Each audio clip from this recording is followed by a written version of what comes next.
In the morning when I'm driving, I really come alive when I listen to my Ronnie, I listen to my Ronnie Q. They are rare and they are few who can compare with Ronnie Q. So grab a chair, she's coming through. She's on the air, it's time for Ronnie Q.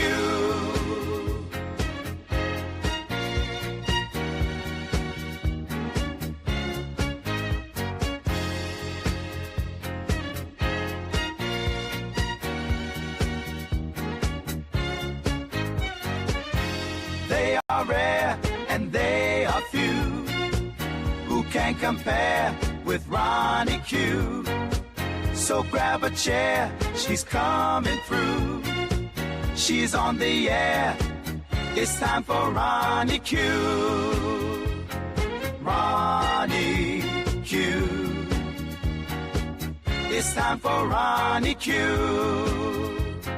Ronnie Q. It's time for Ronnie in the morning while I'm driving. Ronnie, I really come alive when it's time for Ronnie Q. I listen to my Ronnie. Ronnie, I listen to my Ronnie. It's time for Ronnie Q.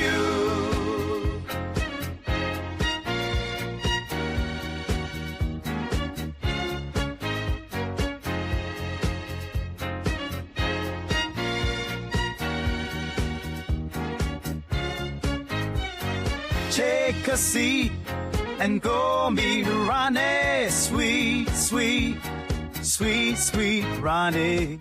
No day complete without my Ronnie. She can't be beat. Sweet, sweet Ronnie.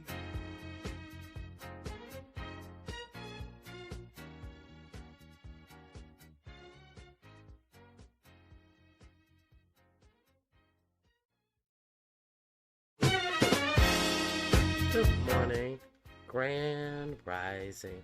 Hope everybody is having a wonderful day, a wonderful morning that will lead into a wonderful day. Please hit the like button on your way in.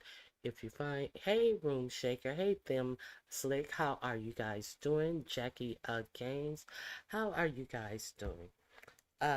Before we get into the political news, I think that this is kind of akin to the political news because if you notice that these palm-colored people have been out here acting as their Karens, your mama, your daddy, your slave catcher, asking you for your papers, show me your ID, I need your ID. Did you guys hear about I was going to talk about it yesterday, and then I saw several more posts about it after Rashad Ritchie also talked about it on Indisputable. A palm-colored person had the audacity to demand to see a black man's military ID. A case of what they want to call stolen valor. So I want to know, did you guys see this? It happened on a boardwalk in Seattle, and the black man fought in the Vietnam War, was actually in a wheelchair, and then he has some berserk white dude accusing him because he has patches and Vietnam, a flag on his wheelchair, some patches from the military, and he accuses this man of stolen valor. I don't know this man from Adam, and then starts demanding that he shows him his military ID.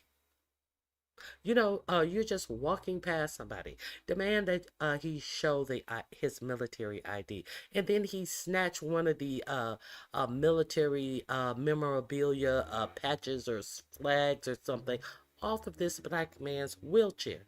Now the man has already been injured. I believe his family said he was injured in the war, thus he is in the wheelchair. However, he was injured. The simple fact is, this white guy did not know this man from Adam, and he decided to demand that he show his military ID, and snatching military stickers off of this man's personal wheelchair. So the man, you'll see what happens in the video. If you guys didn't see this, Grand Rising Madison, I hope you guys. Now the man. We'll talk on the other side of this video. I want to share my screen. I am using this for news purposes only. Let you know that these people have gone mad out here. Do you hear me? Mad.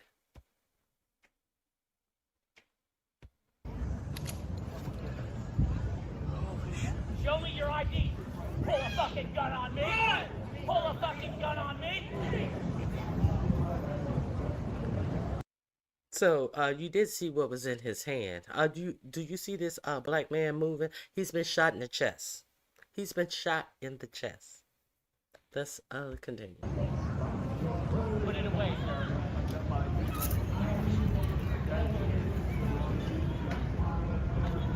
It's all right, everybody. I apologize. You can't hold a gun on me. It's all right, everybody. I apologize. This man pulled a gun on me, is what he said. Understand? We're about to see the whole thing unfold. I don't care if you pull a gun on me. We're not friends. Run!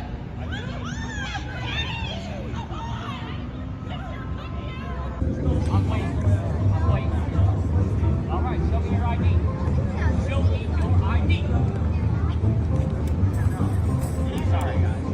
You guys are my friend over here. I'm friends over here. This guy's you're being a clown. Where's your ID, sir?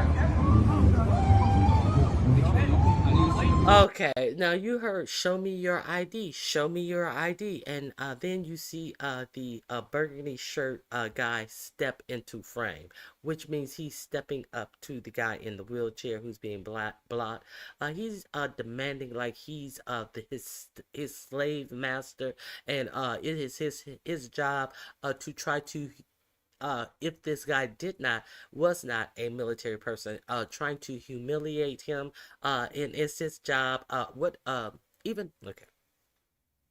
This man is a military veteran, the guy in the wheelchair. So even if he wasn't, what business is it of this man? What business is it of his? None. It is none of his business. But he is acting like a motherfucking slave patrol out here. Okay, let's see him. You'll hear him demanding the ID, and then you'll see him walk into frame.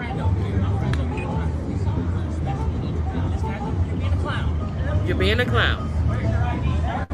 Where's your ID? I'm waiting for it.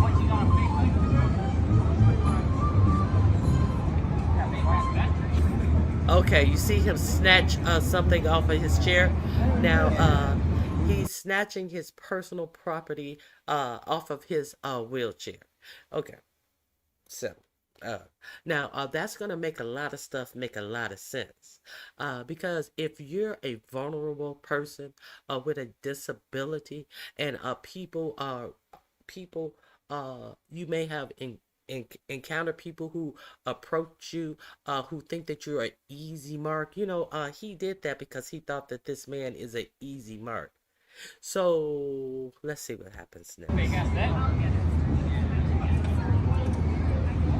Oh, that's a threat. Somebody call 911. Somebody call 911. I better not be able to walk. Now You see, this other man gets up. This other white guy, he gets up and tries to retrieve the black man property. I really need you to see that everybody's not the same. This white-haired guy who's getting up right here, he saw exactly what happened, as did all of these other people who didn't say a word. This old white man got up. He saw what happened, and he's going to approach this thing. Look. He tried to retrieve this man's property, and he would not give the man's property back. But all of the rest of these able-bodied white people just sat around like it's some spectacle. Let's continue.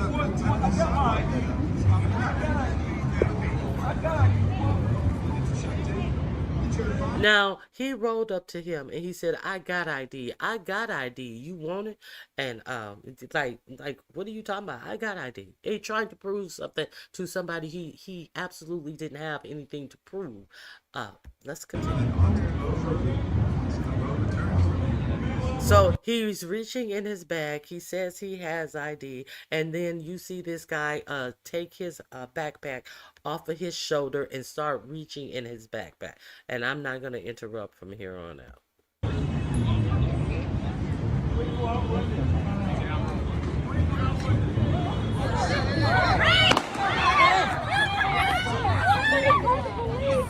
You saw him reach in his shoulder, step back, and no warning, pow.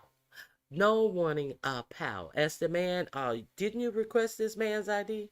So okay, so it is alleged that the guy in the wheelchair had a airsoft gun in the holster on hanging on the wheelchair, and they are who is alleging this? I think the shooter has alleged that when he went to his backpack to open his backpack, that he grabbed a gun. He's trying to say that he felt threatened. I felt threatened. And now look at him after he shoots this man in the chest, after initiating the bullshit with a man in a wheelchair up and into stealing his personal property, and with the knowledge that he is carrying a 45 in his bag. This is the best that he can do, is harass this black man. I guess he didn't want to see this black man, so automatically this black man is criminal, this, that, and the other. Notwithstanding him harassing and being in his personal space and stealing from him and not minding his own fucking business. Okay, so now he has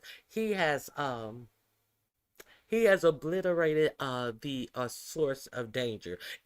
Watch him after he shoots somebody in the chest, tried to play like, oh, everybody's safe now. Okay, I've diffused the danger. Okay, everything's okay. Watch him play like everything's okay because he shot a black man in the chest who was doing nothing to him. It's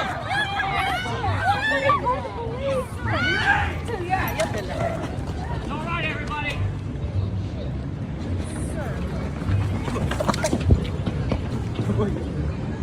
Show me your ID. Pull a fucking gun on me. Pull a fucking gun on me. Show me your ID. Pull a fucking gun on me, which he did not have a gun to pull on him, and he never pulled the airsoft thing out of the holster. But I think that if he did have one, you would be, in my opinion, the exact person who needed one pulled out on you. So now he's framing his narrative. That's what he's doing. Let's continue. Put it away.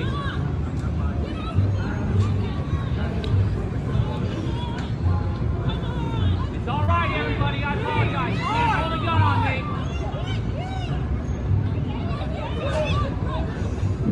I don't care you pull a gun on me. We're not friends. Run!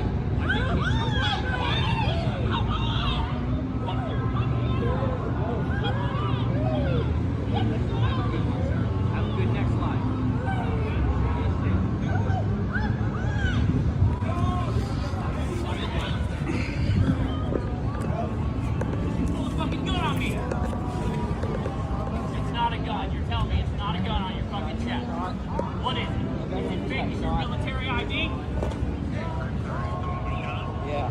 walk. Yes, yes, dude. Everyone's here. Everyone's gone. Everyone ran away. Okay, so you saw all of these people out here. I wouldn't approach either of them either. But the video goes on to show this a whole lot of confusion, and every cop uh never even noticed the black guy who was shot, even after they were told he was shot in the chest. All of the security and all of the people wanted to run over to the white guy and hold his bag for him and pick his bag up off the floor, off the ground for him, and all of this stuff. And it took a extremely long time for people. There was a guy, let me show you. There was a guy who ran up on his own and started treating this guy. And then it seemed like the police tried to stifle him from helping the guy. He said, I am medical. I am medical. I don't know if he was a nurse or whatever he was. And they, do you need gloves? You need gloves. And as he's just trying to put pressure on the man's chest, something that the police never did for this guy. Okay, so Please, gloves. it was a whole to do out there. Now the man has survived. The guy in the little blue t-shirt is the one who is helping the victim. Let me see. What in the world?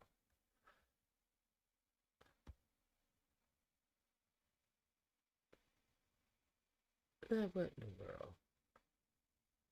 Has he walked up to him yet? This guy, the camera guy, he got bad. The guy in the blue shirt, he's a civilian.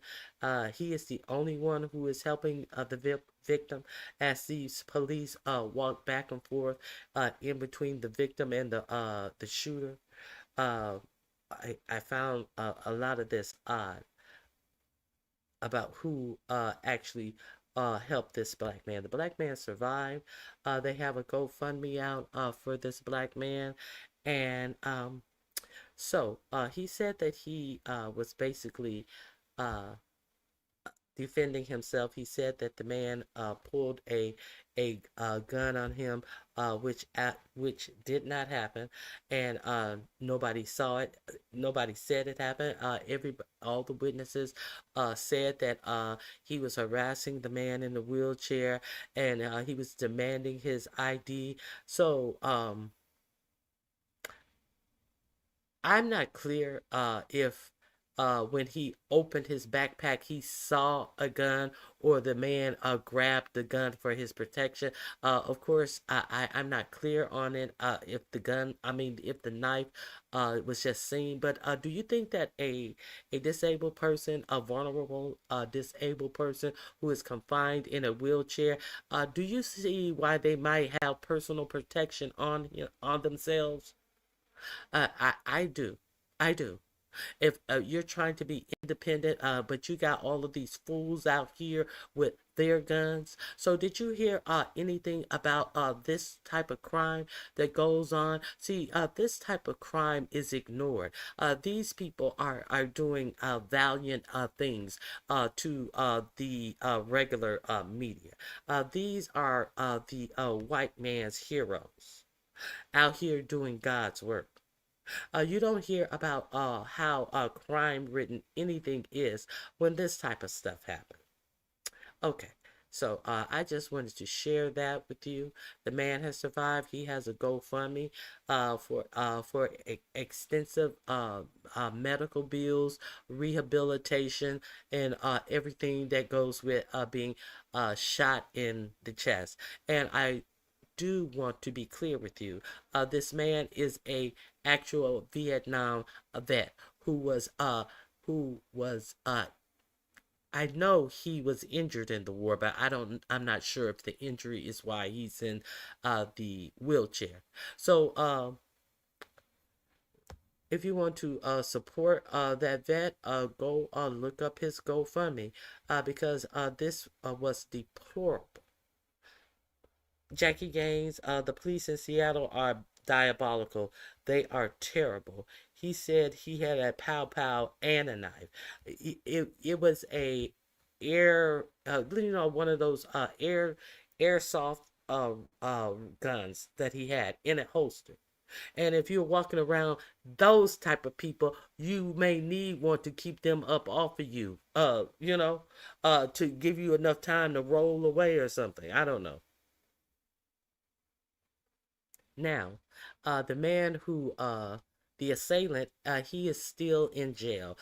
They will not accept the charge of self-defense because the judge said once you initiate contact, that type of contact with somebody, you do not have the right to then cry self-defense. So they are not taking his self-defense plea.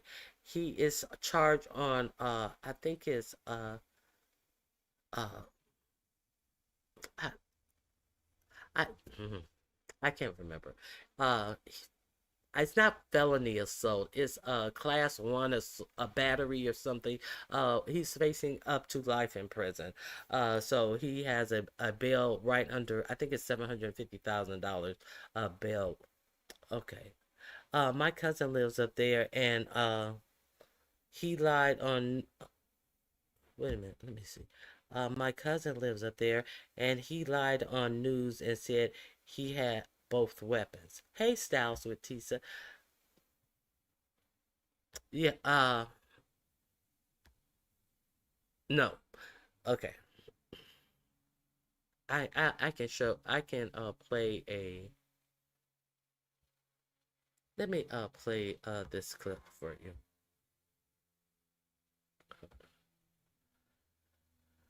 Hold on. Let me play another clip, and I'll give you a news story from actual black media about it. Okay, here we go.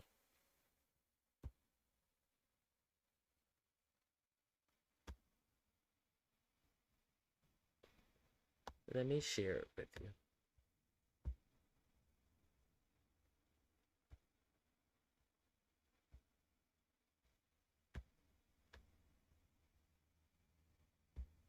Here we go. I played the first one because it's more comprehensive, and you can see how it started, and all the way up until how it ended. Both of these links are in my description box. Veteran accused of this one's extra maddening because it involves a disabled black veteran accused of stolen valor, and then he's shot. Look at your life, America. Harold Powell Sr., a disabled Navy veteran, now recovering after being shot in the chest on Seattle's waterfront in what his family believes was a hate crime. Prosecutors say 32-year-old Gregory William Tim confronted Powell over what? Well, false accusations of stolen valor. Why? Why are you involved, Greg? I'm confused. So let's see if this clears it up. On the evening of July 31st, Powell was sitting in his wheelchair along the Seattle waterfront, playing music, as he had for nearly 3 decades. Tim walks up. Now, according to charging documents and video reviewed by prosecutors, the encounter turned hostile almost immediately. Tim accusing Powell of lying about his military service, and he shouted that he was guilty of stolen valor. He demanded Powell show military identification. You see what I mean? Show me your papers. Now everybody's deputized. Show me your papers. And at one point, ripped the military patch from Powell's wheelchair. Theft, assault, whatever. This according to the reports. Powell tried to retrieve his ID, but tensions escalated as he also reached for a small knife from his bag for protection. Justifiable, if you ask me. He had a holstered airsoft gun, which resembled a real firearm, attached to his chair. Again, Perfectly fine by me. I don't. Somebody comes up to you and starts tearing at your clothes and shouting things that are ridiculous. I don't know. You got to protect yourself. So a video of the incident shows Powell pulling it out of his bag, and that's when prosecutors alleged Tim stepped back about 12 feet. You're moving away, and he pulled a 45 caliber handgun from a shoulder bag. He fired once directly into Powell's chest.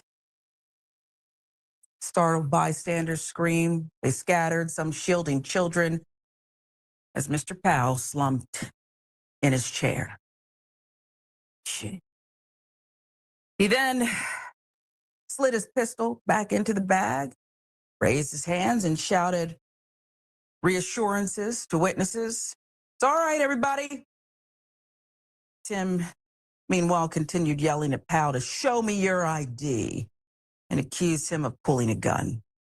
Washington Department of Fish and Wildlife officer nearby heard the gunfire, rushed over, detaining Tim on the spot. Seattle police arrived moments later, recovered the handgun, and placed him under arrest. Jesus, just, can you imagine you're minding your own business, you're a veteran, listening to me, you served, and you've earned the right, still injured, to just enjoy your day. Imagine it. And some fool comes running up and tries to take your life, quite frankly, and is still yelling as you're could be mortally wounded. It's unbelievable. Let's tell you about Tim a little bit more. I know you just want to know. He's no stranger to politically charged violence. 2020, he made national headlines after plowing his car into a Republican voter registration tent. That was in Jacksonville, Florida. At the time, he told police he did not like President Trump. Later testified he believed his actions were his duty. Now, King County prosecutors have charged him with first-degree assault, Class A felony that carries the potential for life in prison. First-degree assault. Is the word murder, attempted murder, anywhere in here?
Oh, my mic is out. I saw Tisa. I want you to know about this pet care scheme that these hedge fund uh people are buying up veterinarian hospitals, vet insurance, and the cost of having a pet has risen 60% in the past 10 years, because they now understand that people are treating their pets more and more like a part of the family. I guess if they saw a Rico video, they will see that there is no money in the pet business, but uh,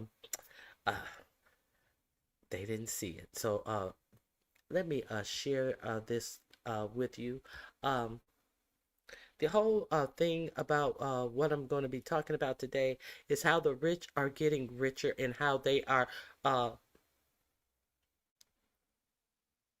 Yeah, it was talked about in one of my videos yesterday how the rich, nobody cares who what companies merge with each other, so we'll have no choice, and so the largest corporation or company will be able to fleece our pockets because they have bought out or made all of the competitors who we could use and go to instead of them.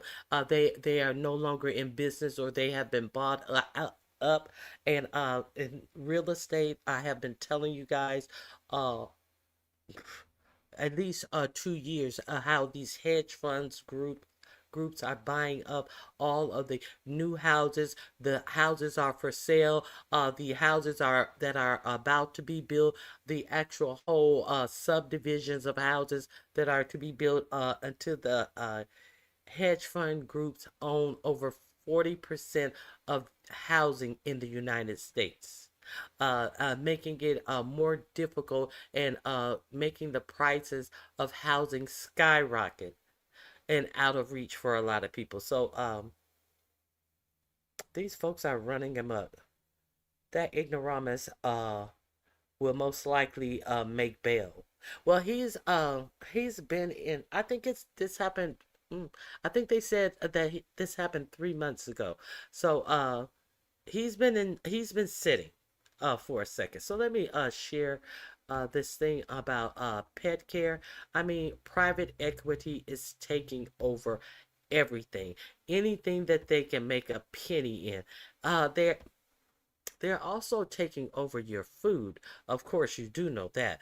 Private equity has bought into food, uh, processing of food. Uh, there is a Brazilian company that is known for bribing. They have been to jail. Their two brothers, they have been to jail for bribing authorities to corner the food packing business and the the actual people who slaughter up the meat, cut up the meat and all of that, two Brazilian brothers, and they have done everything to keep them out of the United States. But guess who is doing business in the United States and have announced, you know how they ring the bell on the stock market, who are actually selling shares in the stock market of the United States. These same two Brazilian brothers. I'll bring you that story too because I think it's very important. They're the way that they have got into the business. Their motto is cheap meat, and we've all heard about the bad meat, the glued together meat, the meat that they spray off with solvents to make it appear not to be rotten and all of this type of stuff. So let's hear the pet story. More and more. If you're a pet owner, you've probably been noticing that your vet bills have become more and more expensive over the years. But it's even worse than you might think. The cost of vet care has gone up by 60% in the last decade. That's double the rate of inflation in the same time period. When you consider that more than 60% of Americans are living paycheck to paycheck, 60%, 60%. is it even possible to own a pet anymore? Now, this all really hit home for me personally when my dog Utah got sick. Aside from chasing frisbees, my lovable 8-year-old cattle dog loved food. So when I noticed that she wasn't interested in eating, I knew something was very wrong. I took her to the vet, and after some tests and x-rays, they told me that she had fluid in her chest and that it was critical. So I rushed her to an emergency hospital called Blue Pearl, where they ran even more tests and x-rays. But with no clear diagnosis, the only definitive thing they gave me was the bill. $3,258 that I had to pay on the spot. Now, that didn't even include the surgery that she might need, which would cost thousands of dollars more. This was the beginning of a 6-month journey trying to save our dog's life, taking her to different vets and spending thousands of dollars in the process. We were desperate to help her, but I also started feeling a little bit exploited, and I know many Americans are going through the same things. I just got financially assaulted by my dog's vet. Don't cry, don't cry, don't cry, don't cry. The veterinary industry is a racket. Animal healthcare is a fucking scam. When I started looking into it, I found endless complaints of vet bills through the roof, unexpected charges, and people feeling. Now, I've never heard. Hold on. Now, I've never heard of Blue Pearl. It appears to be that they are a nationwide veterinarian services, but I have heard of VCA. Yes, VCA is absolutely in every state across the United States. They are turning into big national veterinary centers, and watch what they're doing. Like they had no choice but to pay up. Veterinary medicine is the gold rush of 2024. I call it the rise of big vet. These massive private equity firms are buying up veterinary clinics in the hundreds all across the United States. We talked to veterinarians and journalists to find out exactly why your vet bill has gotten so high and how the same forces are coming for everything from your dentist to your favorite sports team. Americans weren't always obsessed with pampering our furry friends. Early pet ownership was for more practical purposes. Think more barnyard cat and less Barney. But as cities grew, so did our affection for pets. And over the past few decades, as families grew smaller and people got lonelier, pets became part of the family. Pet ownership in America has exploded in recent years. 94 million households now have pets, with 23 million of those adopted during the pandemic. And it's big business. Americans spent $38 billion on pet healthcare last year, with costs climbing about 10% a year. This is financial journalist Helene Olin. The thinking is that people will do anything for their pets and that they will spend any amount of money that it takes. And this is in part where private equity and corporations, again, come in to the veterinary business. They see people who will pay the bill no matter what. She says as pets have become humanized, their care did as well. 25 years ago, if your pet needed an MRI, it was often hard to find. There were a few doctors doing it here and there, but you didn't really see it. It wasn't that common. Now, it's an extremely common procedure, and that's in part also because of the rise of big vet. Like me, she found out about all this and wrote about it after her dog got sick, her late poodle, Katie. I get a diagnosis that my beloved dog is dying in the heart of that awful winter of the pandemic. I got the list of recommended cardiologists, right? And I look and I see everything seems to be VCA, Blue Pearl. And so I was distraught, but there was a part of me that's thinking, gee, why am I getting all the names of these chains? Aren't there independent cardiologists? This is a little strange. The vet at VCA put Katie on a $300 a month medication that did end up extending her life. But boy, that price tag was tough to swallow. So was what Helene found out next. VCA, her dog's clinic, wasn't even owned by vets. It's owned by Mars, the candy company behind Skittles, M&Ms, and Snickers that has a net sales of $50 billion a year. They own various clinics and hospitals, as well as pet food and products. The Mars family also happens to be one of the wealthiest in the country. VCA is Blue Pearl is Banfield, and they're owned by Mars. They are the largest owner of vets in the United States. They have over 2,000 veterinary. Not familiar with Banfield. Banfield is the vets that are in most is it PetSmarts or Petco? PetSmarts. Banfield is in every PetSmart. I always get them mixed up. I'll make an appointment for Rascal to get groomed at the wrong place. Is it PetSmart or Petco? And they're always right across the street from each other. No matter where I live, PetSmart and Petco are within spitting distance of each other. Let's continue. Clinics. The second largest is another family-owned group, JAB, based in Europe. They own NVA, National Veterinary Associates, and Pete's Coffee, Einstein Bagels, Panera, and your dog and cat. Over the last decade, massive corporations and private equity firms have been taking over vet care at an alarming rate, owning up to 50% of clinics and up to... So the point of what these owners own, it's not about pet care. It's about where the money lies, where what business is good for getting money out of. It's not like we particularly care about taking care of your animals. It's a business model that is just bringing in money for the people, for the shareholders. 75% of emergency hospitals. They're also snapping up pet insurance companies and even pet food brands. Among the companies with ties to private equity are PetSmart, Pet Vet Care Centers, Figo, Thrive Pet Healthcare, even ASPCA Pet Health Insurance. This made me wonder, why does Wall Street find pet care so appealing? They see steady money in this business. For private equity, they see a business where they can cut costs or control costs, while bringing in cash, and then sell to a bigger player within the next 4 to 6 years. Or at least that's the hope. Now that's not just the hope, that's the business model. It's part of something called a roll-up strategy. Private equity buys up practices one by one until they amass dozens. And the idea is to buy them so that you control more practices and ultimately, hopefully, flip them to a bigger player.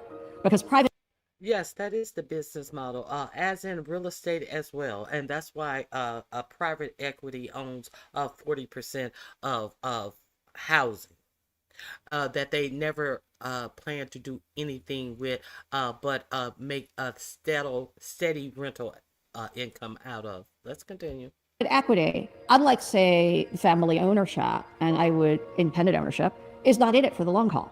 During the pandemic, interest rates were low and borrowing money was cheap. So companies borrowed lots of money and bought up lots of clinics and hospitals. It's about at this time that you start seeing the veterinary prices start really surging.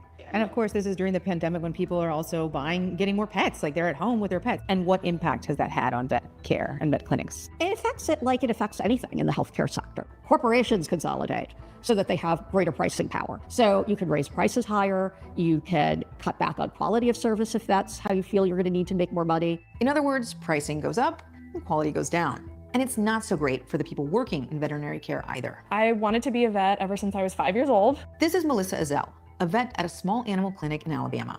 So, Melissa, why did you decide to become a vet? I've always loved animals, dogs and cats especially. I wanted to be able to be part of a profession where I felt like I was making a difference. Melissa worked at Banfield, a corporate pet hospital, and then at an independent clinic in Alabama that was bought up by National Veterinary Associates, owned by a private equity firm called JAB. Soon after it was bought, she said she started noticing some big differences in how it was run. There's a lot of people in those management positions who don't even have any experience in the veterinary field. When I was working for Banfield, one of our regional managers had worked for a Walgreens pharmacy, and that was the closest experience that she had with veterinary medicine. Melissa says she and her team also started feeling pressure to increase profits. They had a set number of patients with an allotted time for appointments. They worked with less staff for longer hours, and the company required their patients to have treatment plans. Sometimes they will put a lot of things in the plans that aren't totally necessary. It's not something that you can opt out of. There are things that, in theory, might you catch some things earlier than you would have otherwise? Sure, but does every single puppy that comes into a clinic need a DNA test? No. And the same thing with standardized protocols built into software. If you're, this specific patient, you're like, oh, well, due to their breed, this drug may not be a good one. I would rather use this. I'm worried about their kidneys. I want to adjust this. You may or may not have the freedom to do that. And generally those things, if they're made by executives, they are based on things like papers, consensus statements, that kind of thing. But again, there may or may not be any customizability. Wow, I didn't know that. And do you think that these protocols are designed for profit? Is that how they design them? Yeah. So to maximize how much money they get off the patient per visit. I did not know that. We spoke with many vets and techs for the story who described similar problems at private equity-owned clinics: corporate pressure, cost cutting, and toxic work environments. Some even said the stress was so bad that clinic managers were developing ulcers and losing their hair. It's really stressful when you feel like you can't do your job appropriately because your job affects patients' lives and the quality of medical care that they're getting. And, medical care isn't cheap. No one except for Melissa was willing to go on camera out of fear of losing job opportunities in an industry that is rapidly being taken over by private equity. But Melissa eventually left NBA and found a job at a private clinic where she says she is much happier. Money isn't everything. You have to be able to pay your rent and you have to be able to buy groceries. But you could get paid all the money in the world, and if you aren't made to feel like your company cares about your well-being, that's not a good alternative. Another bad alternative is going bankrupt. We've also seen how private equity does this while lowering quality of service, but also puts businesses at risk. Take Envision Healthcare, a massive physician staffing firm that private equity giant KKR bought for $10 billion in 2018. KKR had only $5 billion, so they borrowed the rest.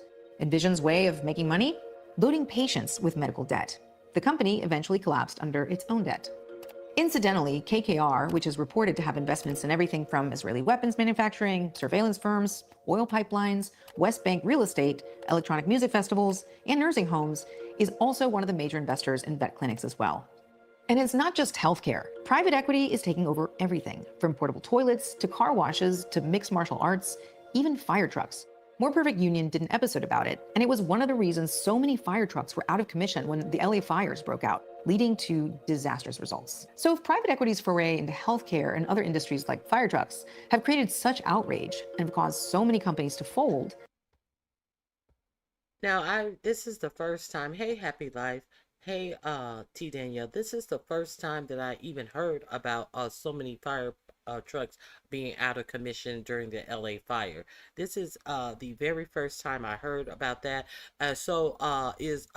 While 4547 is raging about Gavin Newsom, surely he knew about this problem, but since it's private equity, he dared not to mention a word of it. It's all Gavin Newsom's problem. It's not private equity buying up everything for profit. This link is in my description box. I also want to share the story about the beef. Where's the beef? I also want to share the story about our food.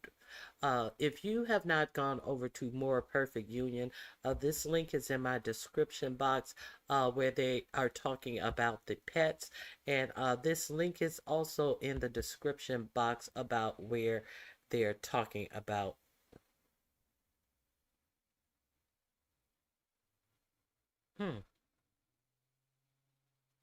They have one, what the wellness industry does not want you to know. And they're talking about Robert F. Kennedy and his Maha bullshit. Okay, here, let me.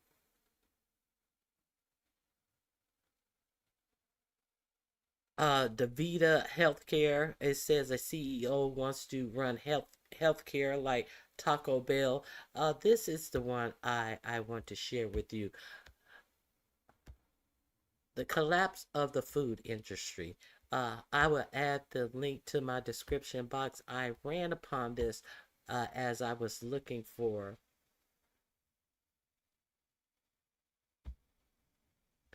the vet story. The most corrupt corporation in the world is taking over our food supply. I think you guys would be interested in this. I'm just letting you know how for-profit is ruining everything. All of these big corporations that the only investment you can make in them is spending your money for your personal home. It's not like you can invest in any of this. And what they are doing to you, they're either killing you or they're breaking you or they're doing both. There is a force in our meat industry that you don't even know about. This is the biggest story in food. Joselie and Wesley Batista. Already under investigation for corruption. This is the biggest story for anyone who eats. The Brazilian meat packer JBS has been steadily taking over the American meat industry for years. The world's largest meat producer, Brazil's JBS. This is a company that has been plagued with scandal. Look at all of the recalls. Look at the child labor. Look at the payoffs and settlements. Investigating whether Brazilian inspectors were bribed to clear tainted meat for export. Price fixing allegations, wage fixing allegations, environmental desecration allegations, discrimination in their plants. Despite all of that, the company just debuted on the New York Stock Exchange. You are turning a criminal actor loose on American investors. This makes zero. Now, be clear that these people have already either served prison time for their corruption, for their bribery, and now how are they? And now our legislators had fought very hard to keep them out of our market. So, do you think that their willingness to bribe politicians in their country, came over here, and now they're sharing on our stock exchange? Keep that in mind, that they have already been found guilty of taking bribes up and into doing prison time but now they're selling on the New York Stock Exchange. Sense. The government seems to have taken a step back from its regulatory authority. They've chosen cheap meat. Cheap meat wins over pretty much anything else in America. But what is the real cost of cheap corporate meat? And what could it mean? And what is the real cost indeed? Because beef is up. I forget. They said beef is up to $9 a pound. They said that that's astronomical increase in price. So is it really cheap? I think it's up 60% if I'm not mistaken. Don't quote me, but it's the highest as it's ever been. So while they're trying to come in and woo you with cheap meat, I'm not so big on the cheapness of my meat. I'm big on the quality of my meat. Hey, Stomp Down. I ain't talking about your meat though, but let's continue. For the food we depend on. Problem is right now we have set this up for a major collapse. You're standing in front of our Angus Wagyu cross calves. We have a couple thousand head in this feedlot. Well, for an independent rancher, this is a good size operation, but in comparison to the industry, it's extremely small. The biggest feeders now are 100,000 head plus operations. Mike Calicrate is an independent rancher. In over 30 years of ranching, he's seen just how much the industry has changed and gotten worse for small producers like him. Out of this very facility, I used to sell to 20 meat packers at any given time, and that got down to 0. Why is it that U.S. ranchers are going out of business? It's for lack of market access. Mike now operates Ranch Foods Direct, a vertically integrated meat business focused on local, ethical, and sustainable meat production. As far as the number of folks in the U.S. that do what we do at Ranch Foods Direct, which are basically pasture to plate, there's hardly any. Pasture to plate. That means Ranch Foods Direct raises the cattle, slaughters them, then processes and packages for direct sale. But that is not typical for most producers. The biggest challenge in the production of livestock, if you're going to be selling meat, is that slaughter piece. That slaughter piece, the processing and packaging that happens before meat reaches customers, is where just a few big meat packers are able to set pricing and squeeze the ranchers selling them cattle. Because of consolidation in the industry, ranchers have basically no other option but to accept, a problem Mike has been speaking out on for 30 years. Because we only have 3 packers in the business today basically setting the price, we've decoupled supply and demand. So you don't have a high level of competition out there that will pay you a premium for your cattle. Back then, the Brazilian meat processing giant JBS wasn't even in the U.S. market. But now... JBS is our biggest meat company in the world, and they're essentially a predator in the industry. JBS is a particularly concerning company because there's been a history of over a decade of different bribes, over 1,800 politicians in Brazil. Chloe Sorvino reports on the food industry and the titans who run it, like the billionaire brothers behind JBS. Joe Wesley and Wesley Batista took over their family's meat packer in their 30s, and they set their sights on going abroad and going abroad as big as possible. And so they looked at the U.S. to acquire assets on the cheap, and they ended up using bribes and a kickback-fueled corruption scheme to finance loans that helped them get some of the most iconic American meatpacking assets. They've pled guilty to foreign corruption practices and had to pay fines, have even had some jail time in Brazil. Chloe's book, Raw Deal, traces the Batista brothers' rise and broader consolidation in America's meat industry. To take a step back, America's antitrust regulations with the DOJ are created around this idea that the top 4 players in an industry, if those top 4 players have around 20 to 25% control together, that's a highly consolidated industry. And in the beef industry, you have 80 to 85% with the top 4. In pork, you have more than 70% controlled by the top 4, and in chicken you have over 60% controlled by the top 4. So that pretty much impacts any American that is buying meat. And JBS's IPO could just make all of that worse. JBS trading means that it's going to have access to U.S. investors and pension funds and all of these funds that are pouring more money in, and they will be able to finance better loans. They will be able to have more capital to do whatever they want with. That means more money to fuel their acquisition spree, further consolidating the market, giving more power to the packing companies and less to the farmers and ranchers whose livestock will eventually end up there. For American food producers, it means that JBS is not going away anytime soon. I think it is important to look at the sheep industry as the canary in the coal mine, and I can tell you what will happen to the beef industry if we don't take action now. Carson Jorgensen is a 6th-generation lamb rancher in Utah. This was it. I guess there's not as many people now as there used to be with that connection and those roots, and it just makes for a different dynamic. In 2001, Carson's family joined roughly 150 sheep ranching families that banded together to leverage their own power against the big meat packers. Mountain States Rosin Co-op was a family-owned operation just prior to COVID. MSR was having some difficulties. In 2020, as restaurants shut down and production lines stalled across the country, Mountain States Rosin filed for bankruptcy. That being said, they had a buyer to come in and buy the plant. That was the plan. There was a Canadian company that was going to come in and buy it and process American lamb and keep it here in the United States. And that was the plan. Well, JBS owns the plant across the street. And JBS's contract with MSR was for the wastewater management and for the steam that it takes to run the plant. JBS wouldn't transfer over the wastewater contract and the steam contract to the new buyers because ultimately they wanted that plant, and they knew if they couldn't sell the plant, it would go defunct and they would end up with it. And that's exactly what happened. After JBS converted the plant into a beef facility, sheep ranchers across the West were left with very few options for regional processing. That was a really critical piece of infrastructure for us producers here in the Western United States. Many opted to go to Double J in Texas, a family-owned processing plant more than 1,000 miles away for producers in Utah, Wyoming, and Idaho. But Double J is now also at risk of closing, once again leaving ranchers with alarmingly few options for selling or processing their meat and scrambling for solutions. It's like watching a car crash in slow motion. It's coming.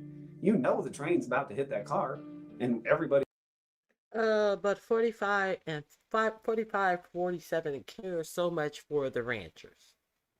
And what is being done for the ranchers?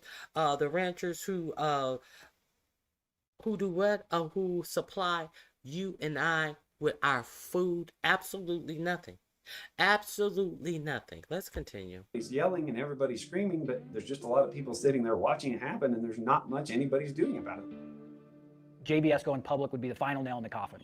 AJ Richards is an entrepreneur promoting regional meat systems. Now for us, it's more of the mentality, it's better to have and not need than to need and not have. AJ has been vocal with his concerns about what JBS going public could mean for ranchers and for our food supply. Mr. President, I love you, I appreciate you.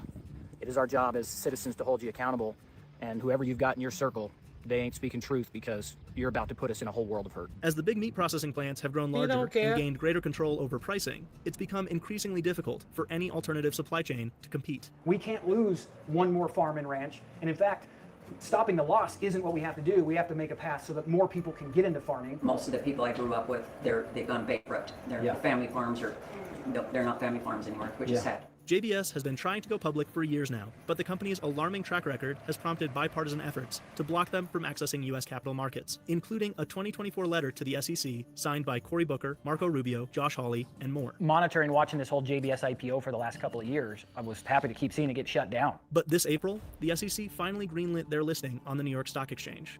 JBS got the green light only a few weeks after they did give this big donation to the Trump administration. And so, big surprise. A few months later, now. Quid pro quo. His favorite 3 words. Give me money and you'll have access. You'll get pardons. You can trade on our stock market. You can bring your corporations in here. You can bring your corporations in here that blocks other corporations from purchasing plants that will process the meat at a cheaper and more reliable cost and a more reliable product for our farmers to have a competitive prices. No, just give me money and I will give you what you want. 45-47. The people that donated $5 million are going public and nobody's standing in their way. Is a donation like that a quid pro quo? I'm not sure I can be the judge of that. But what I can say is this is clearly a company and 2 billionaire top shareholders who have pled guilty and have a clear history of bribery, kickbacks, and corruption schemes. Regardless of how they got there, JBS is now a publicly traded company, and that could spell danger for our food supply. Meat packers say that they have these massive plans so that they can have cheap meat made as most efficiently as possible. But at the end of the day, they're also creating this kind of underlying vulnerability because it's super fragile. I mean, if one plant goes out, one feedlot goes out, or a few of them go out because of a hurricane or extreme weather or, a pandemic, this is a system that...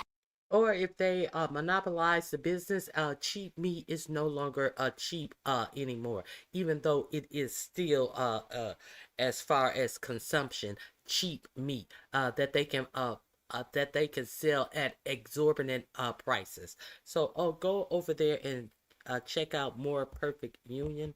They give you a lot of information about a lot of things. This link is right here. Let me put it in the chat. That is the link for this story, and you can check out more of their stories. Let me tell you, if you want to know what is really affecting you and how you live your life, you will want to go over there and check out some of those stories at More Perfect Union, because it's going to be too late when you look up and there is only one big corporation that you can depend on for such things as your food. If you don't have food, when they were when Toure, what is his name? Toure, I forget his last name. Ebery, Toure, when they threw the French out of Burkina Faso. That was the first thing that he overthrew the last leader in Africa. That was the first thing he wanted to secure, and he wanted to make sure he had available for his people, that his people could produce themselves for themselves, is their food source. So if you fuck up our food source, which they always allow these big not millionaires, these billionaires to come and fuck up our food source, we're in a world of trouble. So that's something that I wanted to share with you. Now, there's something else that I wanted to share with you. I showed you a picture of Charlie Kirk. Charlie Kirk, the biggest white supremacist that they are promoting in this administration. He also had a seat in the press pool and was introduced and was allowed to ask the first question. Remember that Charlie Kirk that Caroline Levitt introduced in their need to have influencers ask fluff questions at these press conferences.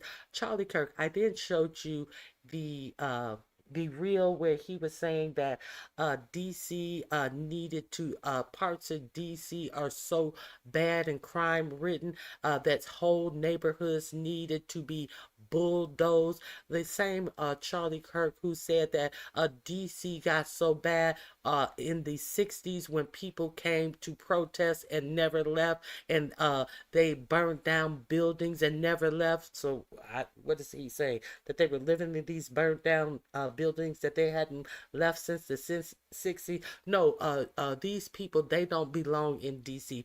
They just promoted DC, all the while ignoring. And he talked about how his forefathers had built up our forefathers. I'm sure he didn't mean me when he was talking to his audience. He said our forefathers built DC, when in fact it was slaves who built DC. But I want you guys to understand how important it is that you know what is going on. You understand that they're trying to take your real history away from you, and they are platforming these types of people, not only in your government, but also in the churches, who are also guiding people towards certain governments. Let's hear from the Defiant, I think it's the Defiant Lawyer. He's talking about Charlie Kirk and the things that he is saying about the Civil Rights Act, how he's trying to recreate how the Civil Rights Act was bad. And who's sitting there giving this platform to him? Churches are.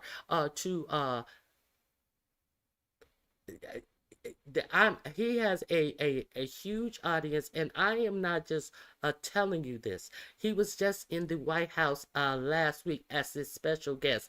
They are paying attention to him. They are putting the limelight on him as he tried to degrade our people as if we were nobodies, and saying how in this speech, he said that the Civil Rights Act is trying to uh, go against the Constitution because it wants us to think of ourselves as more than basically one person. But motherfucker, if they're going against the Constitution, they are right in trying to think of us as more than the Constitution thought of us. Because in the Constitution, it only counted us as 3/5 of a person. So he is absolutely right on that. But in context, he's not telling you that we should be counted more than we are counted in the Constitution, because it only counts us in the Constitution as 3/5 of a man. But I digress. Let you hear an attorney speak on what Charlie Kirk is out here promoting. Certainly appreciate the support. All right, so let's go to this video and hear this foolishness from Charlie Kirk and his guests. Okay. All right, let's go over to another page. And here he is with the same guy. Now I'm going to come in intermittently and comment on some of the foolishness that you're about to hear. The Civil Rights Act was a new founding where we decided to discard the U.S. Constitution and reconstitute the story, the mantra, the creed, and the vision of America. Total, absolute garbage. The Civil Rights Act was passed in 1964 primarily to give some teeth, some enforcement teeth for the 13th Amendment, which abolished slavery. It also gives teeth to the 14th Amendment, which gave us citizenship rights, gave us due process and equal protection rights, because those constitutional amendments didn't have any language to use to enforce what they gave us. So in the 60s, through Lyndon Baines Johnson and the Civil Rights Movement, Dr. King, John Lewis, Ralph Abernathy, Joe Lowry, Jesse Jackson, Fannie Lou Hamer, Medgar Evers, Stokely Carmichael. I mean, a big list of heavyweight civil rights leaders. They were able to push through the Civil Rights Act of 64, and it was not a new founding like this guy just said. No, it again was intended to give some enforcement teeth to the 13th and the 14th Amendments primarily. And then you had the Voting Rights Act, which was enacted to give teeth and enforcement power to the 15th Amendment, which states, of course, that our rights to vote should not be abridged, and they were definitely being abridged from the time the 15th Amendment was added to the Constitution until the Voting Rights Act of 65. And I've explained to you that the Voting Rights Act, Section 4, Section 5, required that certain And speaking of the Voting Rights Act, why do you think they are trying to strip all the guarantees that we fought for in the Voting Rights Act, such as Section 2 of the Voting Rights Act that the Supreme Court will be taking up? Section 2, how they are abridging the Voting Rights Act in Texas by trying to draw out black representatives that represent the people in their district by chopping up these districts, by not allowing black people to have the representation of their choosing. by giving them no choice but to choose some person who does not represent them. Not now. Nobody's asking them to. Well, we need another black district. No, but what they're doing is they are they are trying to tear apart the districts that we do have. It's not like we're asking for more, but what we have, they're trying to take away. Let's continue. States get pre-approval before they were able to make changes to their voting laws, and those two have been basically gutted by SCOTUS, and now they've turned their sights on Section 2, which we primarily use to fight racial gerrymandering. Okay, so Charlie Kirk is completely off base to say it was a new founding, something that went against the Constitution. No, the Civil Rights Act, Voting Rights Act, all of that was added to give meaning and enforcement power to those what's called the Reconstruction Amendments. All right, let's hear some more of this foolishness. And you even see this in Republican circles as well. Well, they say, well, the Civil Rights Act corrected a lot of the errors of the Constitution. No, it didn't. The Civil Rights Act was a completely new creation. Totally, absolute false again. As a matter of fact, it was progressives in the Republican Party that came up with the 13th, 14th, and 15th Amendments, radical Republicans, all right? Progressives in the Republican Party.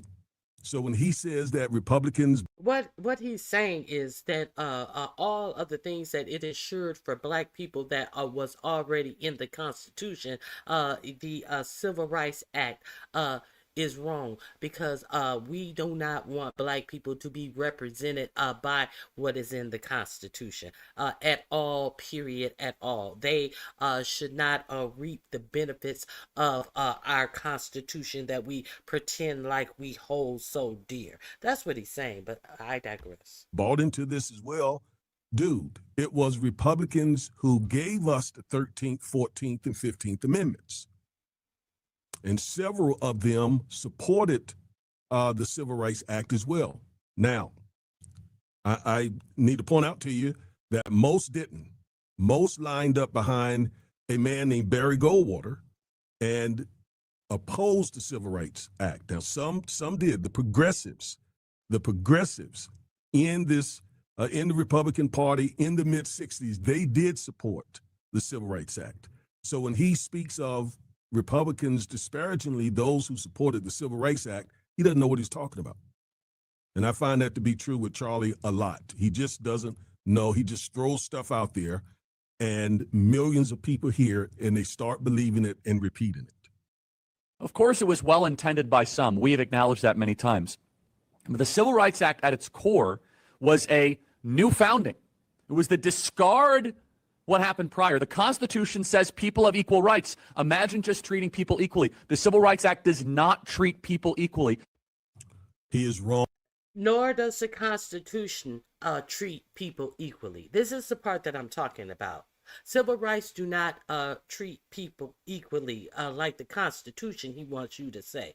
When the Civil Rights Act make you count people, unlike in the Constitution, as a whole person, unlike how the Constitution counts you as 3/5 of a man. So what he's saying is you should not be counted like everyone else in the Constitution. Let's be clear. The Civil Rights Act at its core was a new founding. It was the discard what happened prior. The Constitution says people... Now, I want you to notice something else. I do want you to notice something else. If he believes this, why is he reading this off of a piece of paper? Why is he reading Cliff Notes about everything that he is trying to tell you that he believes what the civil rights is versus the Constitution? Do you understand that these are talking points that they are giving these people with wide audiences to come out here and revise history to their liking? And do you understand that this is the same type of education that they are going to be putting into our schools? Let's watch him read this again. Let's be clear. Let's watch him read what he believes again. The Civil Rights Act at its core was a new founding. It was to discard what happened prior. The Constitution says people have equal rights. Imagine just treating people equally. The Civil Rights Act does not treat people equally. He is wrong again. The U.S. Constitution did not treat people right until those amendments were added. And those provisions, again, were not enforced until the Civil Rights Act was enacted. I mean, we're talking about a constitution that to this day contains the fugitive slave law. What is he talking about? The 3/5 clause. So we're not talking about a constitution that treated black people right. It was later federal statutes like the Civil Rights Act, later Supreme Court cases that interpreted the Constitution in the right way, that gave us rights or protected those rights. So this, again, he's just wrong on so many levels. And I know, because I'm a civil rights lawyer, I know he is just completely putting a narrative out there. And I'll explain why in just a moment, because he knows what he's doing. Because the legal theory under the Civil Rights Act is disparate impact. And so therefore you can't arrest a bunch of criminals in DC because you might be disproportionately arresting black men, and that might be deemed as racist. Now, you see how he said that? I did a video. You remember this. I told you that they were going to come after disparate impact. He definitely did a video on disparate impact, and I played the video here for you. He has already addressed that was what they were coming out here for. I already played that for you. You have already been forewarned. Those of you who care to understand what is really going on in this nation, they are trying to tear back all of the progress that we fought, got beat for, and died for. As in our ancestors. Yes. So let's continue. And they did. It's in Project 2025. And disparate impact is one tool that we use definitely to file civil rights cases. Because what the U.S. Supreme Court did under Chief Justice William Rehnquist was they started requiring that when you file a lawsuit alleging that someone discriminated against you based on race, you had to prove that it was intentional racial discrimination. Well, that is why in cases that are bought, complaints that are now bought to about your work environments to the EEOC. That is why they do not collect any more data about the race of people filing the claim. So therefore, a corporation can't get a record, a paper trail discriminating against a certain group, whether it be women, whether it be gays, whether it be trans, whether it be black. Let's continue. It's like peeping into the heart of somebody and showing what they were intending to do. Or it required that you catch them or film them or video or tape them, record them saying the N-word or something else that is overtly racist. Well, quite often these racists, these white supremacists, they know not to say things like that. Besides that, much of the racism that we deal with today is systemic racism. It's in the systems. It's in the policies, the patterns, the practices of corporations, of police departments, of banks, of mortgage companies, and so on. You never see the racism with your eye because, again, it's in the policies. And so how do we prove those? And so therefore, all of these white people who are saying Let me make sure. So therefore, all these white people who are calling black people racist because they call out systemic racism. Why do you think that they don't want critical race theory taught in schools? Why was that the boogeyman? Because that was the boogeyman that pulled it pulled the fog out of the black brains to let them know how this establishment is really set up, and it is set up in racist practices. And while they want you to believe that you don't have that to worry about anymore, go ahead and worry about this meager bullshit that is talked about, that you guys want to entertain yourselves about, while we keep our fucking boots on your neck. While you try to act like this is a race-free society that you're living in, while you think that you can do anything you want to do, and you are the only thing that holding you back. You having kids out of wedlock, well, that is holding you back in some ways. But this is the society that you're living in. You're not doing anything different than the white people are doing, than the white youth are doing. But they want you to believe that you made a choice to hold yourself back because you are doing what is common in the era that you live in. So all of these white people having babies out of wedlock, they are not told that, hey, this is what's holding you back. This is the problem. Blah, blah, blah. No, they're not told any of that. So let's continue.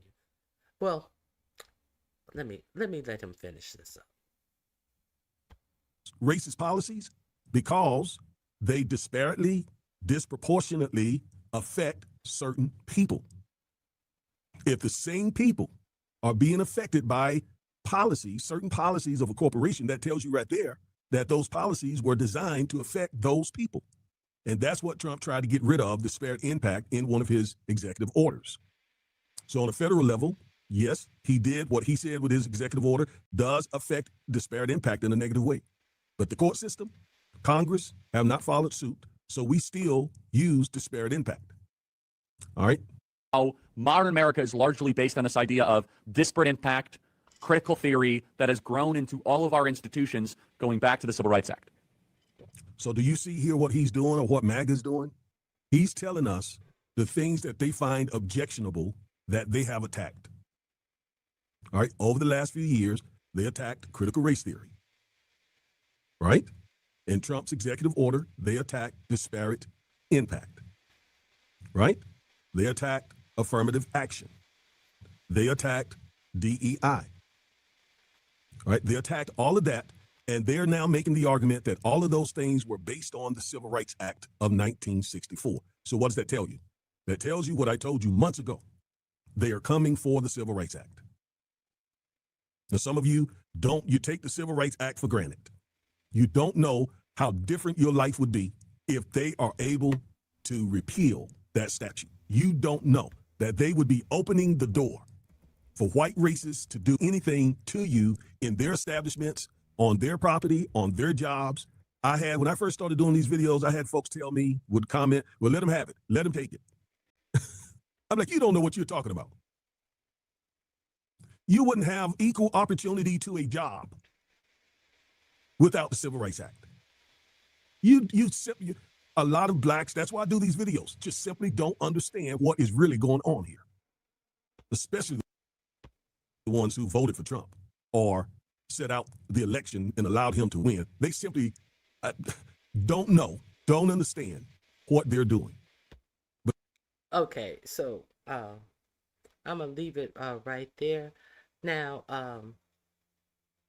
I did want you to notice that this Charlie Kirk, he everything that he said, he was reading off of his script. Let's notice it in his last little outburst, him reading his script. MAGA's doing. He's telling us the things that they find objectionable that they have attacked. All right, over the last few years, they attacked critical race theory. Let's be. And I know because I'm a civil rights lawyer. Chief Justice William Ring. Besides that, with your rid of the that has grown into all of our institutions going back to the Civil Rights Act. So do you see here what he's doing or what So I just wanted you to see all of this is a script. And why I want you to see that all of this is a script. I'm going to tell you right now. Thanks for joining the live stream. Please click the thumbs up button. Share the video if you can. Subscribe to the channel. Okay, so send a Cash App to the host, $Ronnie. Hold on.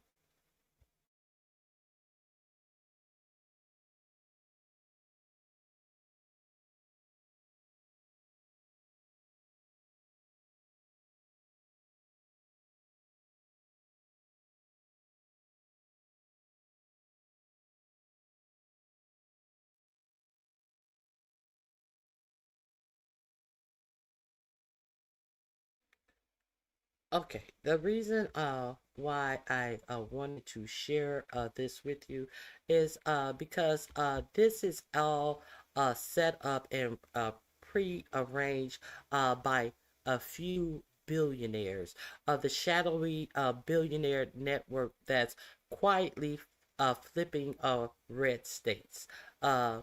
The hitting power plays behind Rockbridge. Put a 1 in the chat if you're familiar with Rockbridge. Most Americans have never heard of the Rockbridge network, but Insider says it is one of the most influential conservative groups operating today. Founded in 2019 by who?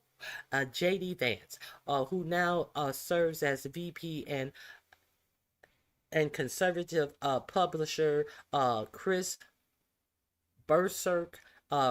Rockbridge functions as a political donor network with one mission: redefining the Republican Party and pushing the country further to the right. Unlike traditional organizations that focus on writing checks to campaign, Rockbridge operates like a political venture capital firm. Now we know that venture capital is all, the thing, the end thing to be and to do.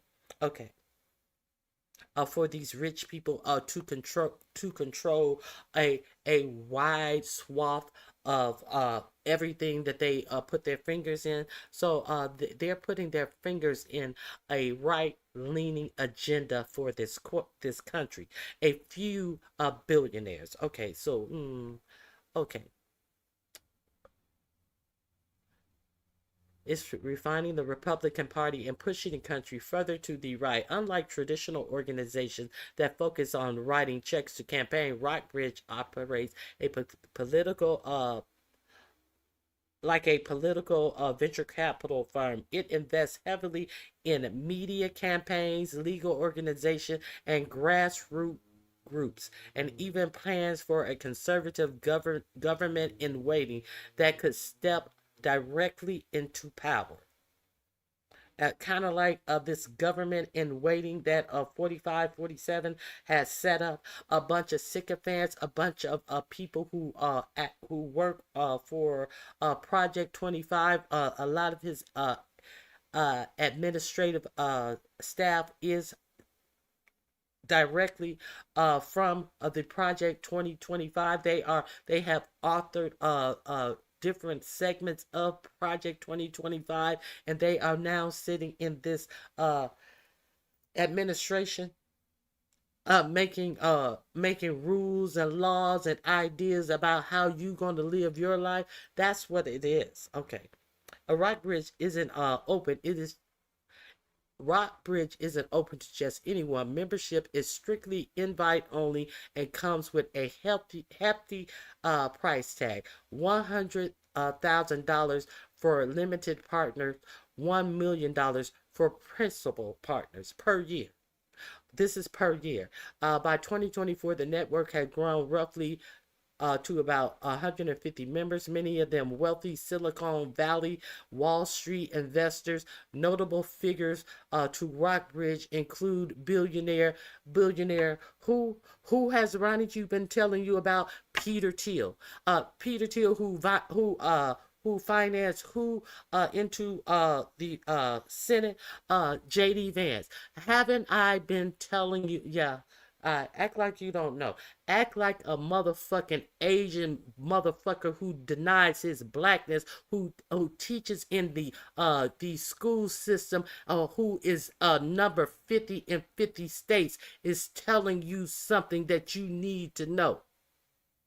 When I'm sitting over here and you motherfuckers acting like somebody who teaches in the worst school district in the whole United States of America has something that you need to know. Same motherfucker who's trying to fly on my coattails, but you took your asses over there as if he had something you needed to know. Now the motherfucker's trying to fly on my coattails again, trying to act as if he's expounding on something political. Now he's flying on my coattails again. Like you need to know this fucking half-right motherfucker who teach at the worst fucking school system in the United States is intelligent. He's intelligent enough to try to bite off of me. But you guys are too stupid to see it. Some of you guys are too stupid to see it. Because I'm a black woman. And he's a self-hating, half-breed, quarter-breed piece of shit who don't even acknowledge his blackness. And he sure don't acknowledge the greatness and the blackness of your dumb black asses. But stay over there. Okay, by 2024, the network had grown to roughly 150 members, many of them wealthy Silicon Valley and Wall Street investors. Notable figures linked to Rockbridge include billionaire Peter Thiel, Rebecca Mercer, and the Winklevoss twins. Together, the financial power built a $75 million war chest ahead of the 2024 election, fueling efforts across swing states and conservative media platform. What Rockbridge actually does. Tracking Rockbridge activity isn't easy, but leaks and insider accounts reveal several major initiatives. Red State Project heavily investments in states like Arizona, Michigan, and Nevada flip legislators and boost GOP turnout. Media investment, funding right-leaning media outlets and digital creators, YouTube creators, to compete with mainstream coverage. Do you know how much right-wing non television media there are? Do you know how many why they are platforming people like Charlie Kirk, people like Joel Rogan? This is where they're putting their money, and they talk about Joel Rogan as if he's what was the guy's name? Oh God. Like he is some big news broadcaster. Like when you sit down with Joel Rogan, you're sitting down with Meet the Press. Why do you think they treat him that way? Because this is where they're going. Because they're following the trail of low.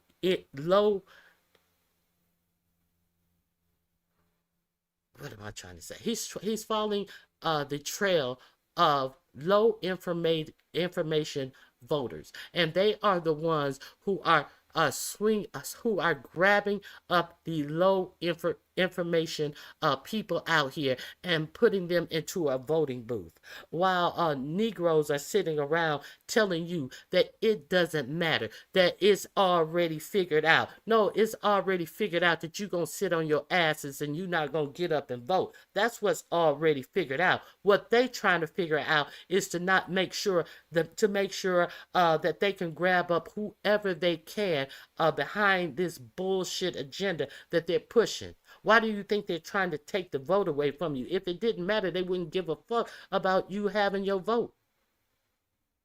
They would be like you. They wouldn't give a fuck about you having a vote if it didn't matter. It just don't matter to you. So when you see a dumb motherfucker talking about it don't matter about going vote, no, the only person it don't matter to is you, you dumb motherfuckers. It don't matter to you motherfuckers who don't get up off of your ass and sitting up here trying to act like you saying something mind blowing. So I didn't think of it that way. If anyway. I digressed. I digressed a whole lot. Okay. Okay. Media investment, funding, right-leaning media outlets and digital creators to compete with mainstream coverage. And thank God that the Midas Touch is out here. Midas Touch has swath Joe Rogan for many weeks now. He was the number one podcaster. Why do you think? YouTube content creators and podcasters. And thank God that the left wing. But see, the left wing does not podcaster don't get any money. You know, the left leaning podcasters don't get any money. See, people would rather give a bitch who's begging for smoothies money, a bitch who don't get up off of her ass and vote money. People would rather give a bitch who's taking care of a nigga and his bastard kids money. But somebody who's giving them information, what do? They ignore them. They act like they're bored with them. They want the excitement of downwritten lives. They would rather give that money. People would rather give a motherfucker who's sitting up here pretending like they have twins and showboating a godchild and a godchild's high notes in everyday life accomplishments. They'd rather give that money. But people who is trying to help them in their own real life, they're bored with that. They're bored with that. Oh, that's so boring. Church outreach. Church outreach. Do you know that Charlie Kirk is being invited to more and more of these white mega churches to spew this ignorance? Because it is nothing more ignorant than motherfuckers who sit up in church and pretend to be so righteous and so holy, but doing a whole lot of dirty shit behind the scenes. But then want to put on a front-leaning face like they love the Lord so much. Okay. Anyway, if it hit you, it hit you. And you know why it hit you. A church outreach strengthening conservative influence in faith-based networks to mobilize religious voters. Legal strategy, financing lawsuits and legal challenges on voting laws, regulations, and government policy.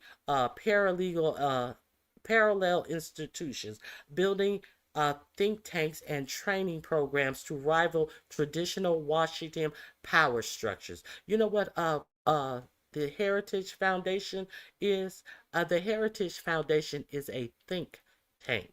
That is what the Heritage Foundation is. If you don't know who the Heritage Foundation is, the Heritage Foundation is where Project 2025 was created. A parallel institution. Secrecy is the strategy. What separates Rockbridge from other political donor groups is secrecy. Many of the organization it funds don't have websites or public branding. Instead, they are hidden behind nonprofits, super PACs, and donor adverse funds, making it difficult for the public to follow the money. Even Rockbridge events are shrouded in secrecy. The network hosts exclusive retreats twice a year where members hear from the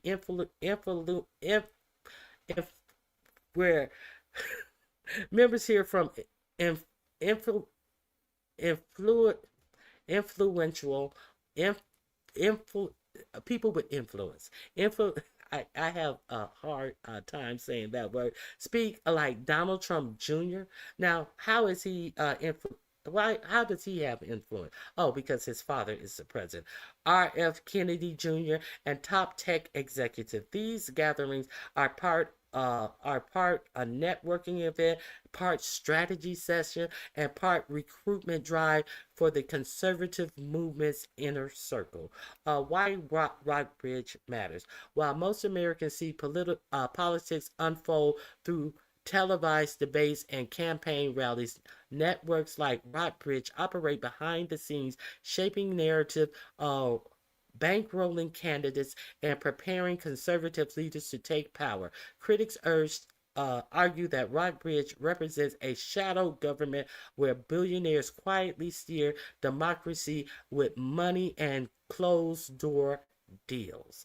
Supporters see it differently, describing the network as a smart response to liberal groups like the Democracy Alliance that have been organizing for years. Bottom line, Rockbridge may not be a household name, but its influence on American politics is undeniable. With Silicon Valley funding, political insiders, and strategy built on secrecy, the network is quietly shaping the future of conservative power in America. When people ask who really runs Washington, the answer may not be the politicians on stage. It could be the billionaires writing checks behind closed doors. So I wanted to share that with you. Next time, listen, this is what's going on. These are the people who are shaping America. Okay, so let me go on.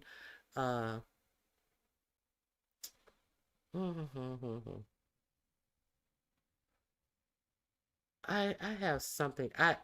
Lawrence O'Donnell was talking about how Trump is using his desk to hide his ankles, but I think that there is something else that I want to share with you about this clip.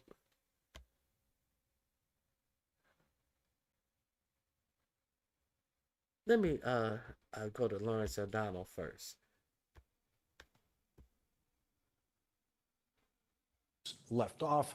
Congressman Robert Garcia, the top-ranking Democrat on the House Oversight Committee, joined us last night after his committee conducted a 4-hour closed-door deposition of the worst Attorney General Donald Trump got confirmed by the Senate in his first term as president, William Barr. The Republican chairman. That's what I wanted to tell you. On yesterday, you remember James Comey came out and said William Barr all but said 45, 47 didn't have anything to do in the Epstein file. He absolved him of all wrongdoing in anything concerning Epstein. Come to find out, James Comey, of course, was lying. James Comey had a behind-the-door meeting, and he pretty much did what William Barr did when he came out and said that there was nothing in the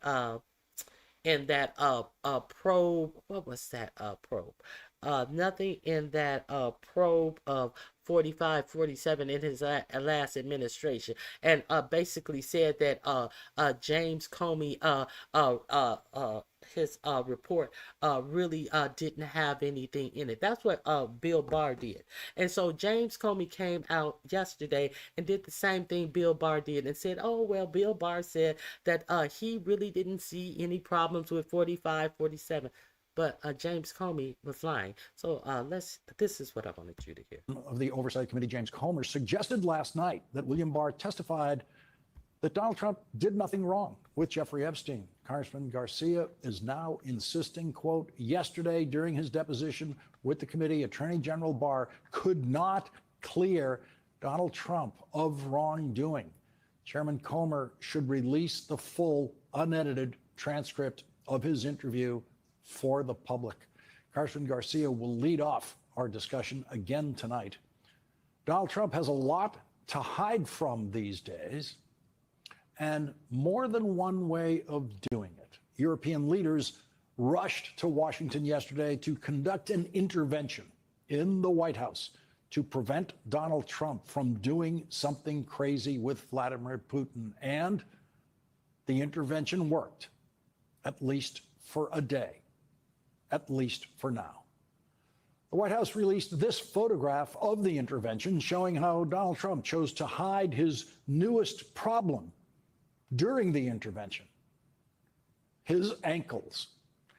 After photographers have repeatedly captured Donald Trump's swollen ankles over the last month, the White House released a statement saying that the swollen 79-year-old ankles were a symptom of chronic venous insufficiency.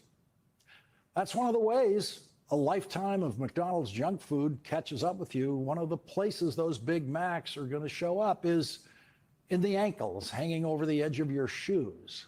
We can only wonder if the White House would have ever admitted that Donald Trump's blood circulation is insufficient if not for the telephoto lenses of White House photographers zooming in on the ankles. And has never murdered children. Vladimir Putin has done that. People would say, oh, that's such a terrible thing. It's not.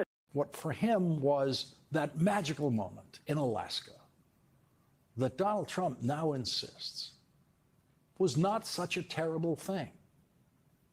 I mean, you saw that when he got off his plane, I got off my plane. There's a warmth there that you can't, there's a decent feeling. And it's a good thing, not a bad thing. People would say, oh, that's such a terrible thing. It's not a terrible thing. Not a terrible thing. No, Donald, it's not a terrible thing.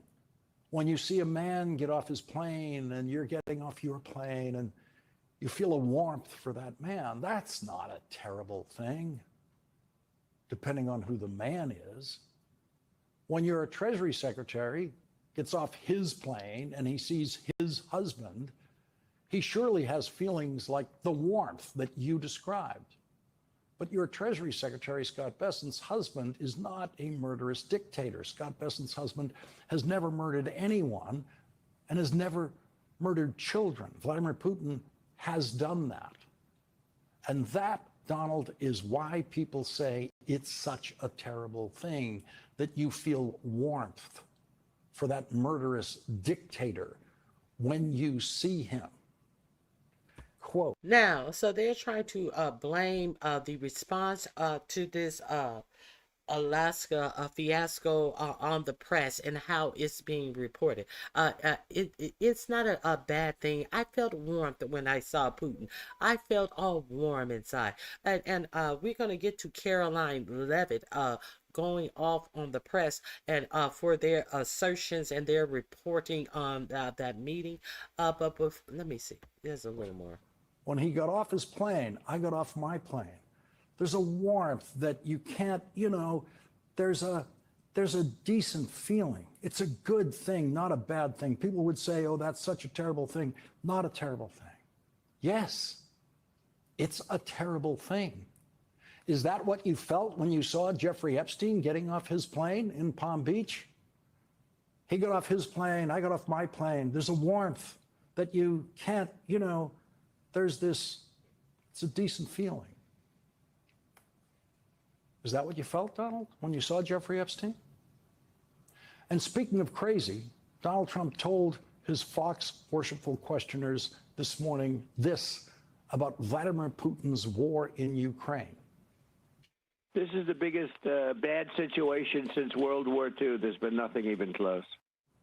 Oh, I love this response. Of course, you wouldn't know that there is nothing even close because the thing that was even closer between now, this Ukraine war and World War II is the war that you got 5 deferrals for, Lawrence goes on to tell him. The link is in the description box. Let's go over and to see how they are falling apart about how Gavin Newsom is trolling 4547. I wanted you to see the actual pictures. Let me. Here it is. Donald 4547 is finished. Troll food. Entertaining way to. California Governor Gavin Newsom and his team have figured out a very entertaining way to deal with Donald Trump at his own rhetorical level. They've got a new social media strategy that is both, I got to say, pretty damn funny and I think extremely effective, mocking the president with a spot-on impression of his very weird communication style.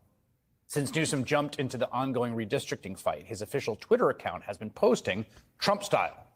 Donald is finished. He is no longer hot. First the hand, so tiny. And now me, Gavin C. Newsom, have taken away his step. Many are saying we can't even do the big stairs on Air Force One anymore. Uses the little baby stairs now. Sad. Has all the Trump trademarks, all capital letters, random quotation marks, little parentheticals, complete unhinged absurdity. From just this morning, I thought this was a good one. I hate Kid Rock. GCN. Reference to Trump's infamous I hate Taylor Swift. Another drags the vice president into it. Not even JD Just Dance Vans can save Trump from the disastrous maps war he has started. Not even his eyeliner lines look as pretty as California map lines. He will fail, as he always does. Sad, and I, the peacetime governor of our nation's favorite, will save America once again. Many are now calling me Gavin Christopher Columbus Newsom because of the maps. Thank you for your attention to this matter. Beyond the mockery of Trump's text posts, Newsom has also been posting Trump-style AI-generated images of himself, including this, I think, absolute masterpiece of Newsom deep in a moment of reflection or prayer, flanked by three MAGA icons and the laying of hands, Kid Rock, who he hates, Tucker Carlson, and the angelic spirit of the recently departed Hulk Hogan. Again, a spot-on mockery of Trump, who isn't doing any of this satirically. What has been equally hilarious has been to watch the joke just go soaring over the heads of Trump's sycophants in the media. For the last week, Gavin Newsom, why am I giving him advice? You have to stop it with the Twitter thing. I don't know where his wife is. If I were his wife, I would say, "What? You are making a fool of yourself. Stop it. Do not let your staff tweet. And if you're doing it yourself, put the phone away and start over. And if he really, he's got a big job as governor of California, but if he wants an even bigger job, he has to be a little bit more serious." Yes, right. Be more serious. Stop posting exactly like the president of the United States does. Newsom's account responded to that advice, quote, Dana Ding Dong Perino, never heard of her until today, is melting down because of me, Gavin C. Newsom. Fox hate that I am America's most favorite governor, ratings king, saving America. Trump has lost his step and Fox is losing it because when I type, America now wins. Thank you for your attention to this matter. Again, it is a stark reminder with someone else doing it of how truly, utterly deranged our current president sounds whenever he communicates. Yeah, and I concur. The simple fact that they are saying how could Gavin Newsom write these things? Doesn't he know how silly he looks? He is mimicking the person that says all of this silly type of stuff, and they never say a word. Now let's get to this Caroline Levitt. And if you don't know, remember when they were in Alaska, 4547, that they said that they were going to have he didn't say trilateral, he said a triad of between himself, Zelensky, and Putin, and now is once again has turned into a bilateral meeting allegedly between Putin and Zelensky. Now, also, remember 4547 said that he just wanted to get the peace deal done. I just want to get the peace deal done. I just want to get it done.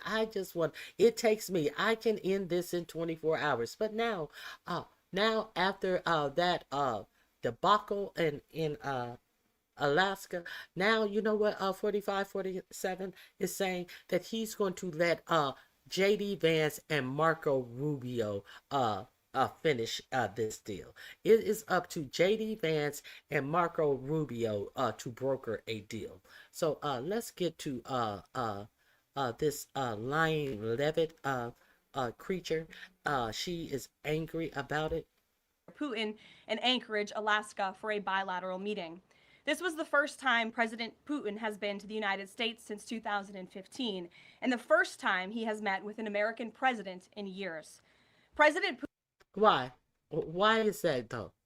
Why is that? Is it because they have arrest warrants out for him for war crimes?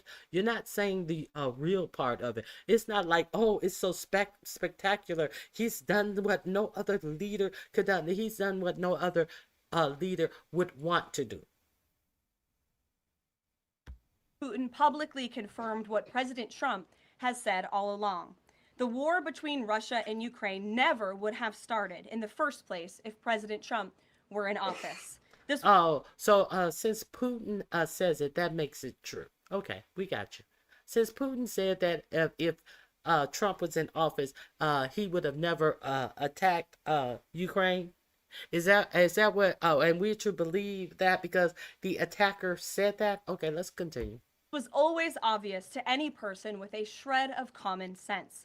Just look at what took place during the last 4. What makes that so obvious to anyone with a shred of common sense? Because as 45-47 sat down with Zelensky, Putin was bombarding him with more weaponry than he has during the whole war. So if anybody with common sense would have known if Putin wouldn't have attacked if Trump was in office, why is Putin still attacking every day that Trump has been back in office, and he is attacking more viciously after having phone calls, communications with Trump, when Zelensky was at the White House the first time, when Zelensky and the G8 was at the White House, talking about ending this war. So what common sense, who doesn't have the common sense when we see what is actually going on? Is she serious? President Putin publicly confirmed what President Trump has said all along. The war between Russia and Ukraine never would have started in the first place if President Trump were in office. This was always obvious to any person with a shred of common sense. Just look at what took place during the last 4 administrations. Under George W. Bush, Russia invaded Georgia. Under Barack Obama, Russia took Crimea. Under Joe Biden, Russia invaded Ukraine. But under President Trump, Russia did not invade nor take anything. President Trump is the only president this century, Republican or Democrat. So, isn't President Trump the president right now? What is he doing under President Trump right now? But blowing smoke up your ass. Let's continue. Who has held Russia in check as he continued to invade Crimea, as he asks for things that he know he is not going to get in a ceasefire. Even 45-47 said, oh, he went overboard in the things that he was asking for the ceasefire. We're not going to be able to make that agreement. People go strong and ask for things that they know they won't get, so when they back off, they'll get something decent. Bitch, are you serious? Oh, we don't know all of this. Let's continue. And ensured peace in Europe. That's because Russia has always greatly respected President Trump and his peace through strength foreign policy approach. What's that respect? Did he sit down and have lunch with him, or did he tell him go out there and tell the people this and get the fuck out of my face? Hey, Khaki, how you doing? Hey, Truth and Reason, I'm glad you caught me as well. Like this is his last year of administration. Yeah, like this is it. His last year of the administration. But overall, the bilateral talks in Alaska were very productive, and multiple key points were agreed to between the two leaders that truly... Such as what? Such as what?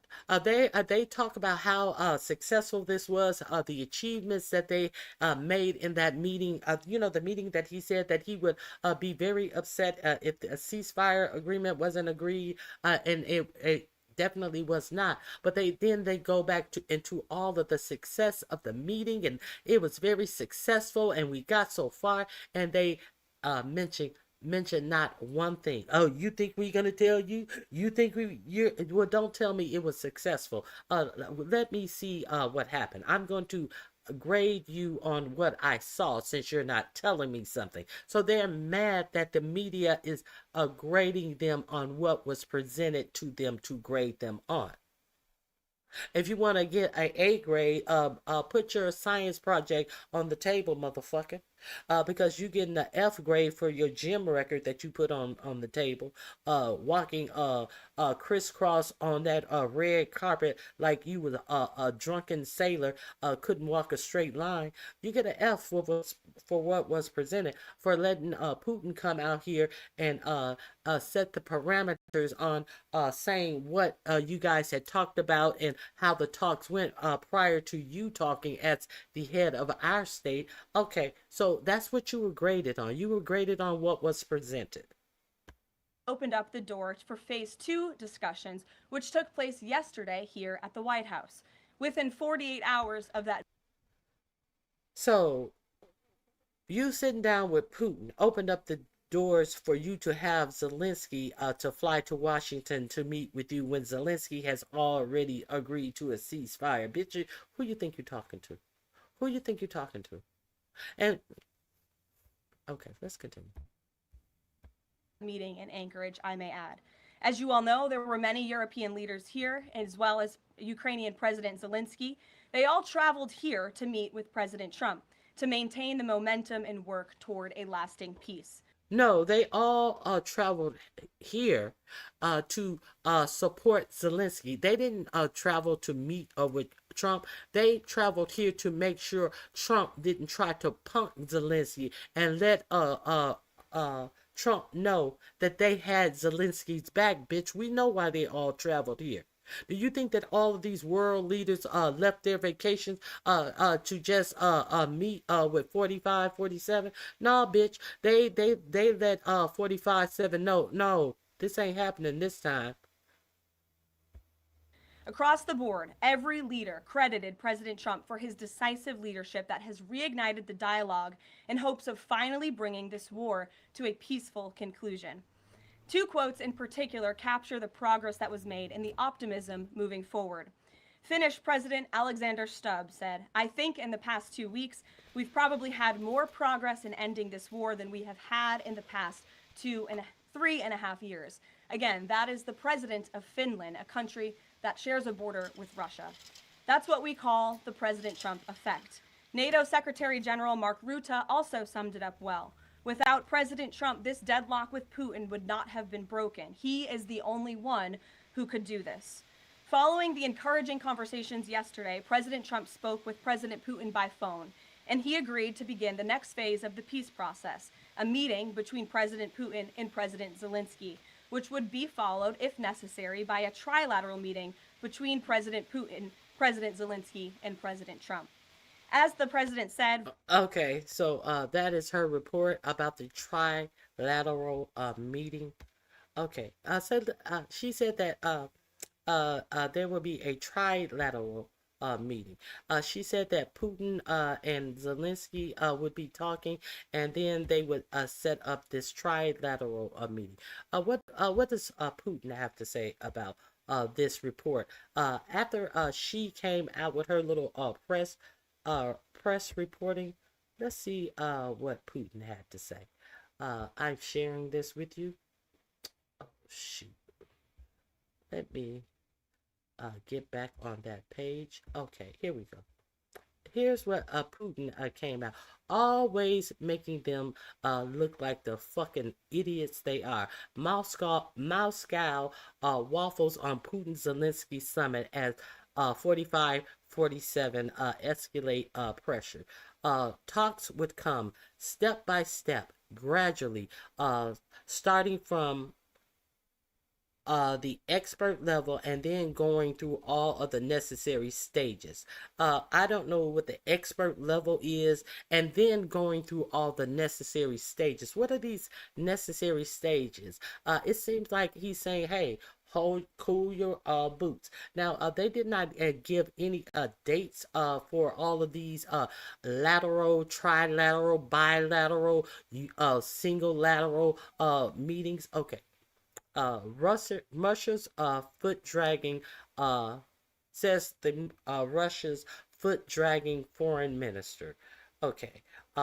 Don't free up your calendar yet. Moscow on Tuesday moved to cool expectations of long-awaited face-to-face summit between Ukrainian President Vladimir Zelensky and Russia's Vladimir Putin. Despite much excitement following U.S. President Donald Trump's White House meetings with top European leaders on Monday. So she came out with this report about how the meetings went on Monday, and he let her carry her stupid ass out here, and now they said that cool your heels, because about this meeting up with Zelensky, don't put that on your calendar yet. Don't put that on your dance calendar yet. 4547 has been enthusiastically touting the idea that a trilateral summit featuring himself, Putin, and Zelensky as the best route to end the Kremlin's war on Ukraine, but Russia signaled it was in no rush to get there. During an interview with state-controlled TV channel Tuesday, Russian Foreign Minister Sergei Lavrov of Moscow does not refuse talks with Ukraine, but critically insisted any summit would have to be prepared step by step, gradually, starting from the expert level and then going through all of the necessary stages. Russia's calibrated language follows a familiar pattern. Agreeing in principles, stall in practice. A similar dynamic played out in May when Putin suggests a Russian meeting with Zelensky for peace talks, only to send a second-tier delegation instead.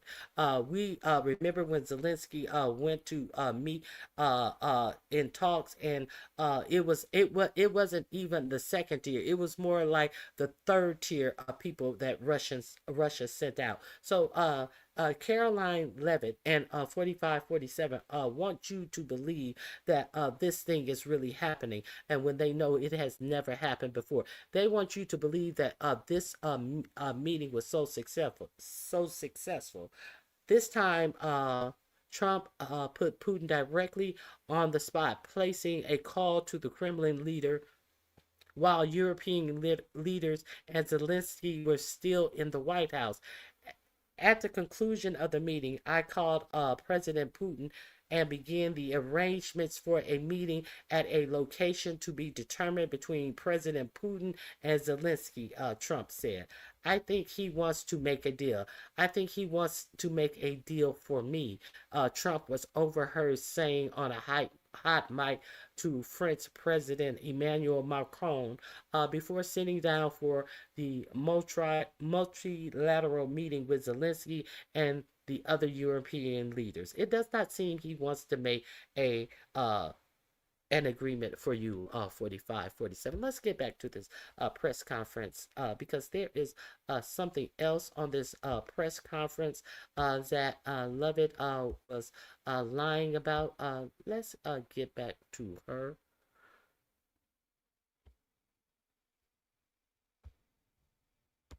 Vice President Vance, Secretary Rubio, and Special Envoy Witkoff will continue to coordinate with Russia and Ukraine to make this happen as soon as possible. It's very important to remember that before President Trump's landslide victory last November, there was no end in sight to this bloodshed. Now, there may finally be light at the end of the tunnel and an opportunity for lasting peace. That's because President Trump is the peace president, and American leadership is back on the world stage. It should not be lost on anyone in this room that world leaders are coming right here to Washington, D.C. for help. While previous presidents have traveled halfway around the world to apologize for America, President Trump stands up for America, and he has firmly restored America's status as the undisputed leader of the free world. However, one thing that has absolutely not changed is the media's negative and downright false coverage of President Trump and his foreign policy accomplishments.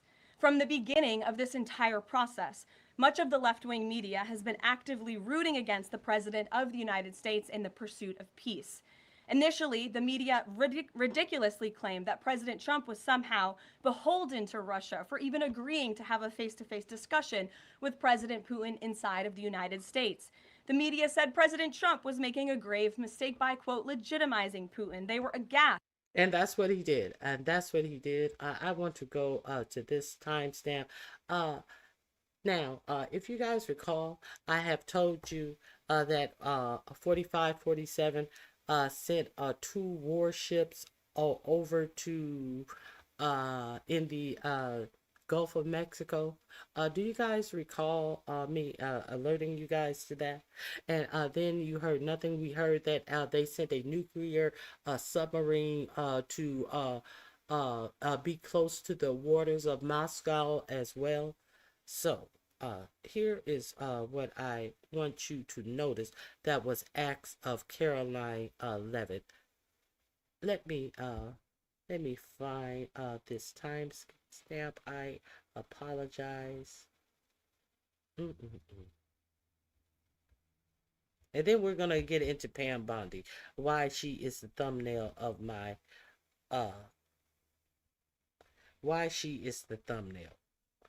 So let me share this with you. Hold on.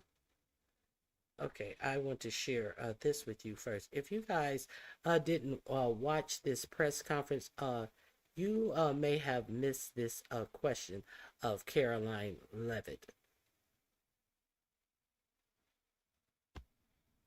Okay, here we go. Let me share this with you. And I'm going to give you some information that you may not have been paying attention to. I told you that they put 2 warships in the Gulf of Mexico. So, here we go. Did you stand around and wait for this part? Oh, no, that's the wrong press conference. Did you stand around and wait around for this part of the press conference? If you didn't, it's very interesting.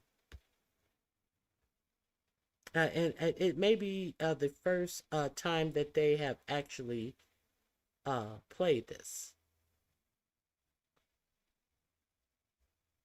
Or even spoke about this. Here we go.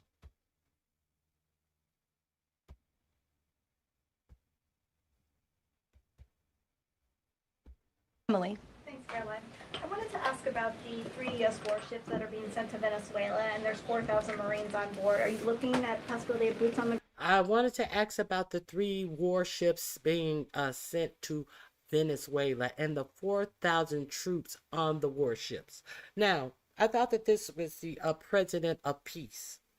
MU, what say you again about he will be starting no more new wars? Well, why have there been 2 warships already sent to the Gulf of Mexico, and now more are going to the Gulf of Mexico with 4,000 troops on them, you may ask?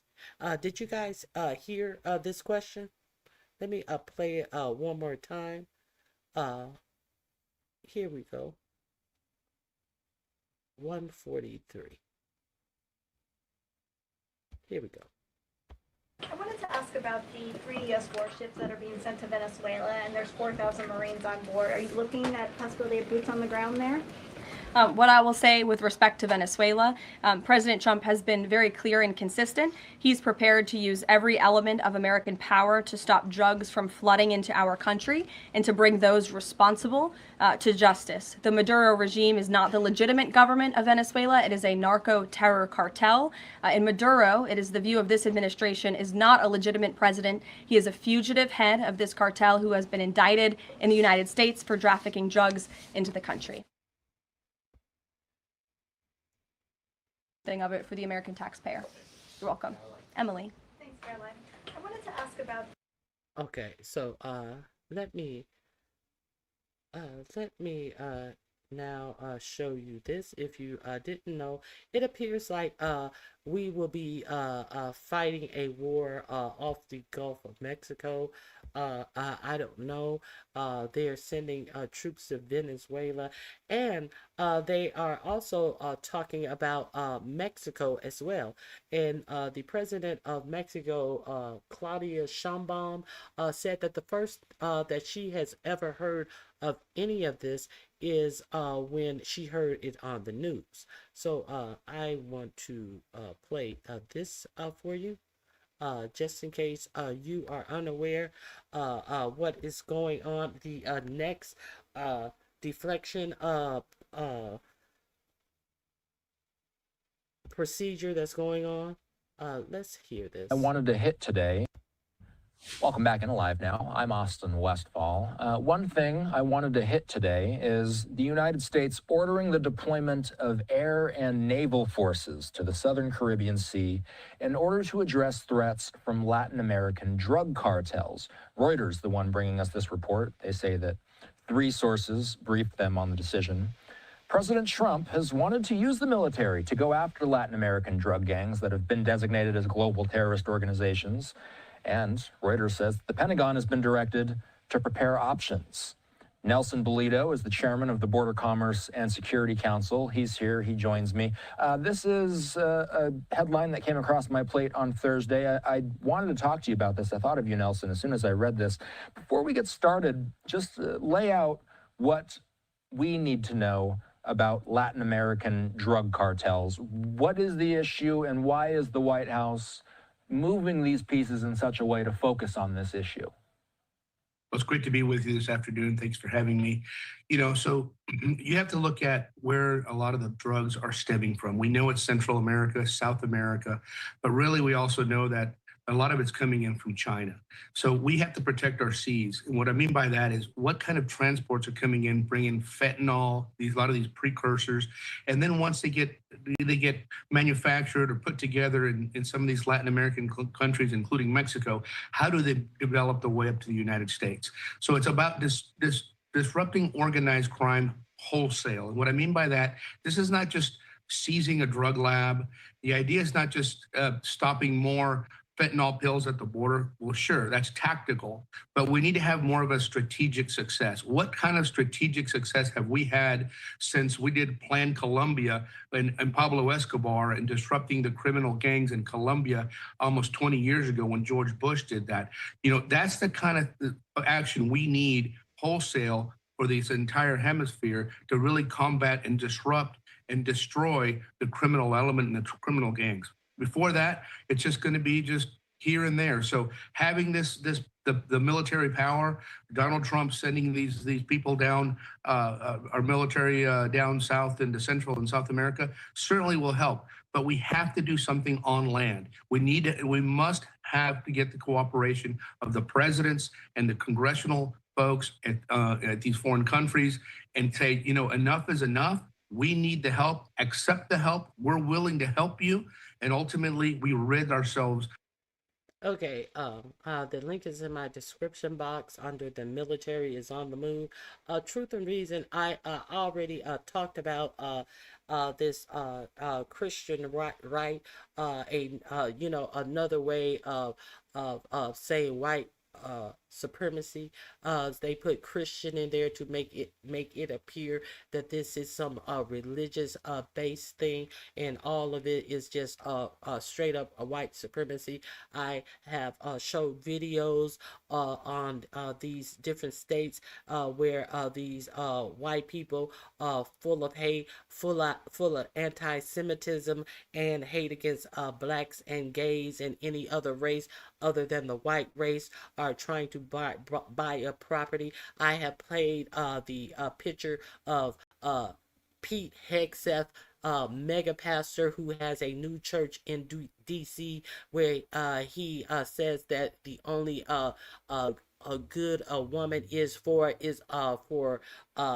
having something come out of her, not even a birthing life, having something come out of her, and where they believe that the right of women to vote should be taken away, and surely if it's a family, they should discuss with each other their political views, but the man can vote. Oh girl, yes, I have talked about that. I have talked about that big white supremacist tattoo that Hegseth has on his body, which he says is a tattoo about some Christian tattoo, when it is a tattoo kind of like the OK signal has been hijacked to mean white power, with the three fingers in the air, the two fingers, the thumb and the index finger rounded into the O, and the three fingers up,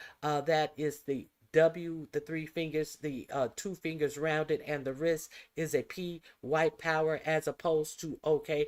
I have talked about how they have taken this symbol of this tattoo that Hegseth has on his body, saying that it is some type of Christian tattoo, and which a lot of white supremacists use. I have talked about all of this. Girl, I am aware. Thank you, Truth and Reason. Yes, I have given a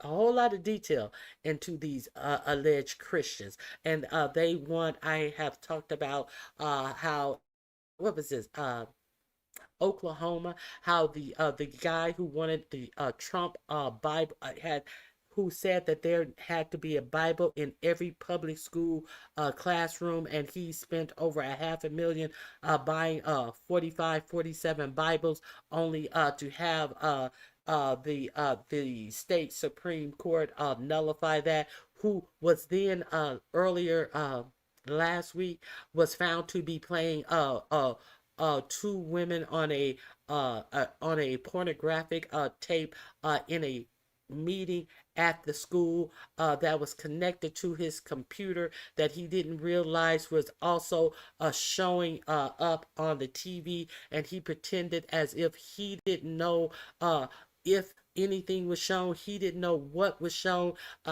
This guy who said that they must teach out of the Bible because the Bible had lessons. They must teach Oklahoma school age children who were in public schools out of the Bible. And then he was so confused and dismayed about the girl on girl porn that was connected to his computer, allegedly, that he was in a meeting, and that popped up on the TV screen that his computer was connected to. Girl, I talked about all of these hypocrites. I just yesterday talked about 47 spiritual advisor getting in trouble for having relations with a underage person, an underage child. I talked about all of the correlation to these righteous Republicans with all of these deviant things that have taken them out of office. Yes, I did. Thank you. Now, I want to share a little bit more with you about the military being deployed. I think this is interesting, and this has been kept on the low, but I have been trying to alert you about this. Latin America, according the U.S. is deploying 4,000 additional troops to waters around Latin America, according to CNN. The report says the Marines and sailors will be used to combat drug cartels, a focal point of President Donald Trump. The Navy officially announced a deployment, but did not give specifics on where the troops would go. The CNN report says, along with the troops, a nuclear-powered attack submarine, several destroyers, and more are also being deployed. Officials who spoke with CNN reportedly said this is mostly a show of force for now. Mexican President Claudia Sheinbaum reacted to the news, saying interventionism is not one of the ways to solve conflicts. This deployment comes after an order from Trump directed the Pentagon to use the military to target cartels. For Straight Arrow News, I'm Lauren Keenan. For more on this story, download the Straight Arrow News app or visit SAN.com. Okay, now, I have... Hold on. That's not the one I wanted to show. I have another one. There are plenty YouTube clips about 45-47 sending troops to the southern border. Now I thought, okay, here we go. No, here we go.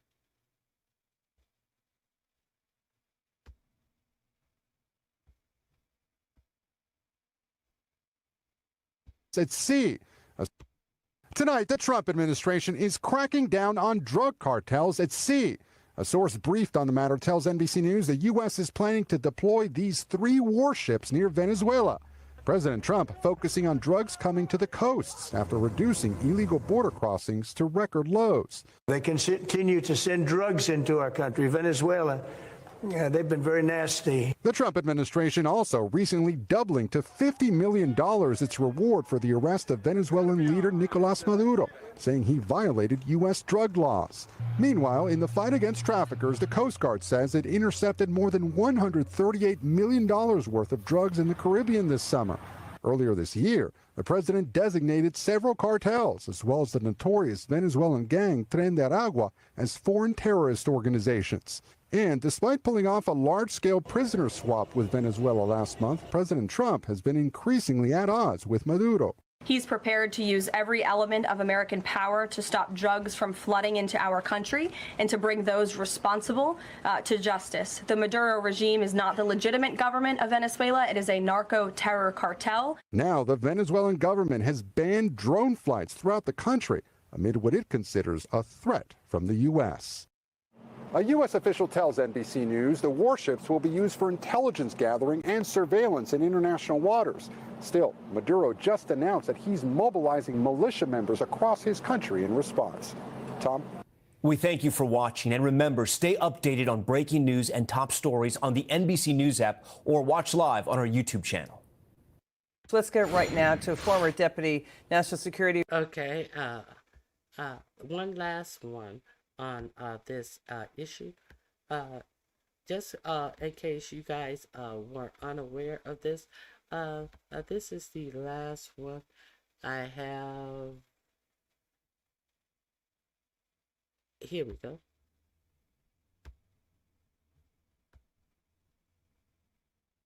Troops to Mexico to fight drug cartels. I can't reveal anything, but I'm not tipping my hand that there will be U.S. troops in Mexico. That's not what I'm saying. But are you worried that now the cartels are just moving everything around, that they know that there's a target on their back? They're just like hiding everything, however they do that? We're watching.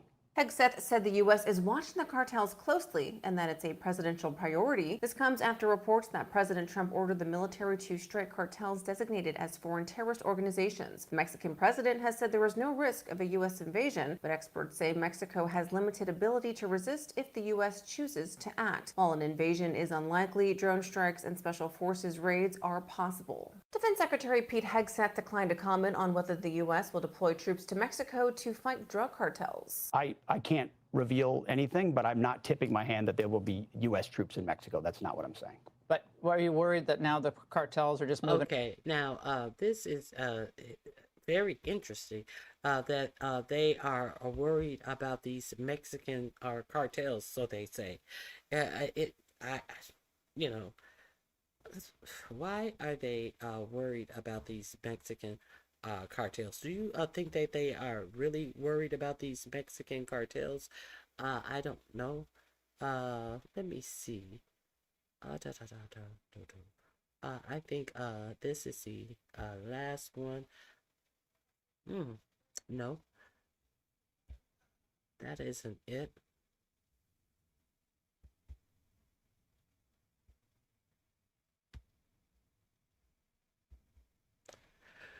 If they're so worried about these Mexican cartels, why is it that 4547 allowed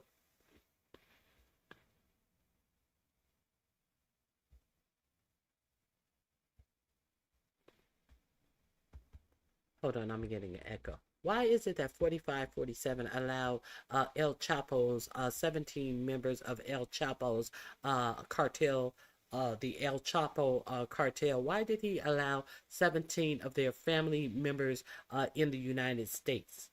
Why are they here it is. Why are they making you believe they are fighting the cartels? Is in my description box. I want to share these links with you to go along with that El Chapo story. That we are sending warships to fight the cartels. I definitely want to share this with you. If that's what we're doing, then why did this happen?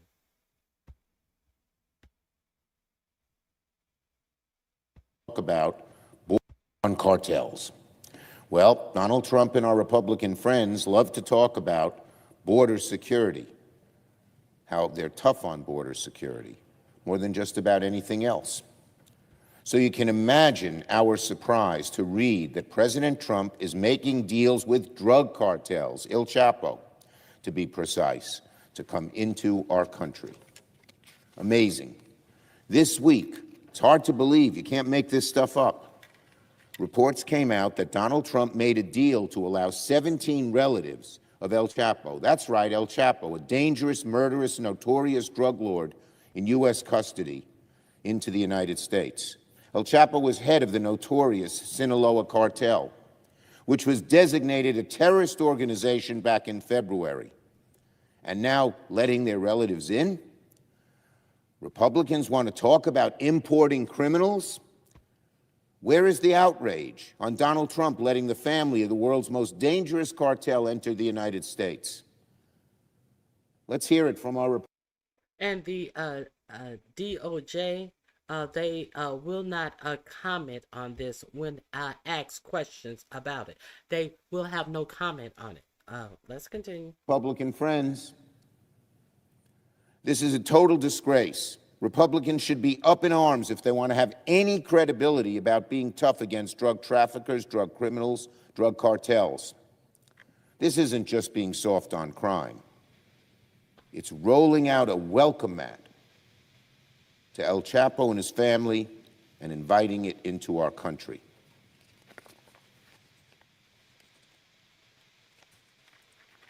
But if you're related to El Chapo, Donald Trump says, come right in. Welcome to America. He'll roll out the red carpet. It's lunacy. It's a disgrace. Donald Trump has no problem deporting U.S. citizens, but he'll grant parole for the family of drug traffickers. What message does this send to other drug lords, criminals, terrorists? Where are our Republican colleagues on this? Where is the outrage? Where is the outrage? I have one more I want to share with you on this El Chapo thing. So I just really want people to put things together. To take, that thing that that you use to get on StreamYard and talk dumb shit, that is also a computer. You can also use that. That is a little small computer that you can also use to get viable information. If for those of you who did not know, let me share this with you as well about the 17 El Chapo family members. El Chapo is the one who dug out prison, I believe, twice. At least once. I know he dug out of jail and was on the run, and now he's in a supermax prison for life in Colorado, where his son took over the business, and he was also arrested. But the story's right here.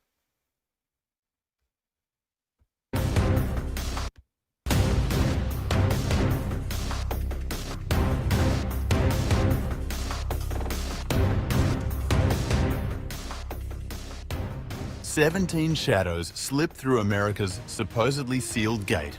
Family of Mexico's most notorious kingpin, greeted not with handcuffs, but handshakes. As cartel lieutenants become government witnesses and former partners become sworn enemies. 1,000 bodies pile up in Sinaloa's streets. The hunters have become the hunted. But at what cost has this game of chess been played? In the shadow war between nations, who truly controls the next move?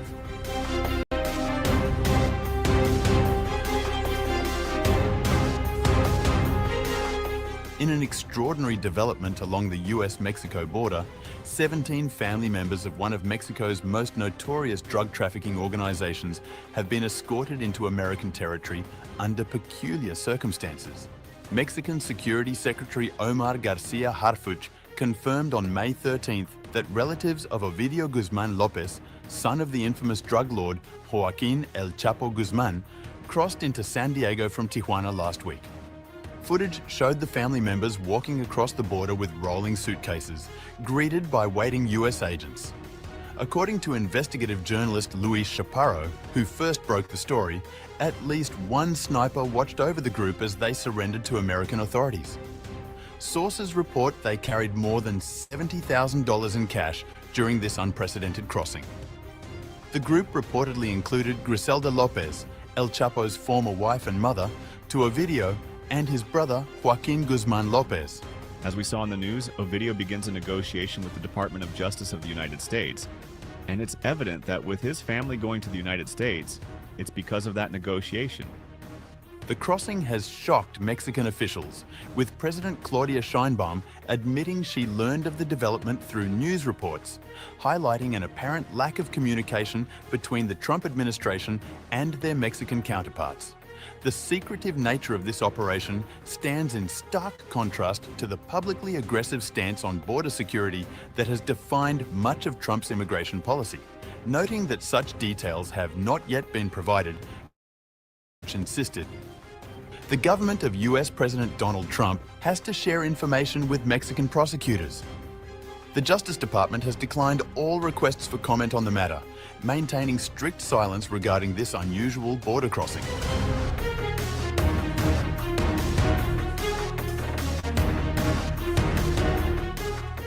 This border crossing appears to be part of a complex legal maneuver involving Ovidio Guzman Lopez, known as the Mouse, who was captured by Mexican security forces in January 2023 in Culiacan and subsequently extradited to the United States, facing multiple drug trafficking charges. His capture was no simple affair. It was the culmination of a second bloody operation that left at least 29 people dead, including 10 Mexican soldiers. This followed a failed 2019 attempt to arrest him that caused such widespread violence in Culiacan that then President Andrés Manuel López Obrador controversially ordered his release to prevent further bloodshed. Court documents indicate Guzman Lopez plans to change his not guilty plea to guilty, with a hearing scheduled for the 9th of July in federal court in Chicago. Legal experts suggest this marks a significant breakthrough in the ongoing battle against Mexico's powerful cartels. The timing is particularly notable as it coincides with the US Attorney General's office announcing charges against top cartel leaders for narco-terrorism. the first such charges since the Trump administration declared several Mexican cartels as foreign terrorist organizations. Among these new indictments are charges against a father and son duo who allegedly ran one of the largest and most sophisticated fentanyl production networks in Mexico. Let me be direct to the leaders of the Sinaloa cartel. You are no longer the hunters, you are the hunted. You will be betrayed by your friends, you will be hounded by your enemies, and you will ultimately find yourself and your face here in a courtroom in the Southern District of California. Speculation abounds that Guzman Lopez may have entered a cooperation agreement, potentially agreeing to testify against other crime figures in exchange for protection for his family and a reduced sentence. Garcia Harfuch suggested this was evident because the former cartel boss had been pointing fingers at members of other criminal organizations. Okay, so there's more to that, but I just wanted to let you guys know a little bit of information about that. All of these links are in my description box. Go check them out. Let me see. You guys are not saying anything. I just let me see.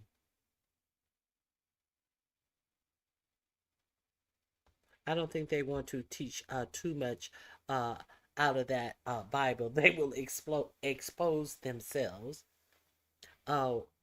White Jesus, Satan, the idol won't save them this time. They've made the people too immoral to care about a religious moral argument. They have no morals. How can you make people care about a moral arguments when you are operating without any morals? I definitely concur with you. Now, I want to get on to our Justice Department and our AG. Now, you guys may remember when 4547 came in, he was crying that Biden's Justice Department had been weaponized, and he signed a executive order that it was going to end the weaponization of the Attorney General's office. But there was a person named Ed Martin who 4547 gave the I think it was what is it called? I think it's the DC Attorney General. The DC Attorney General is the most important Attorney General of all 50 states because they can also bring charges up against Congress. So he tried to give this to a person named Ed Martin, and you would be surprised at how little professional experience Ed Martin had to get the most important AG job. When a firestorm of controversy came up about Ed Martin, 4547 pulled his nomination. It appeared clear that he would not even be voted into the seat by Congress. Now, another thing I need you to know that Janine Piero is the one who took his job, who was then nominated behind him, another unqualified person. But at least Janine Pereiro actually had tried cases. Ed Martin had never tried cases, had never tried a case in a courtroom or anything like that. So now the administration that said that they were going to get rid of weaponizing the Attorney General's office has a division that they created after they had to withdraw Ed Martin from the Attorney General spot. And what is the name of that operation? The weaponization of the Attorney General's office. That is the name of the place that they place Ed Martin. Now, Ed Martin is going on TV talking about bringing charges against Obama, Letitia James, Adam Schiff, someone else, and he's slobbering at the mouth about going after these people, political opponents, is what they are.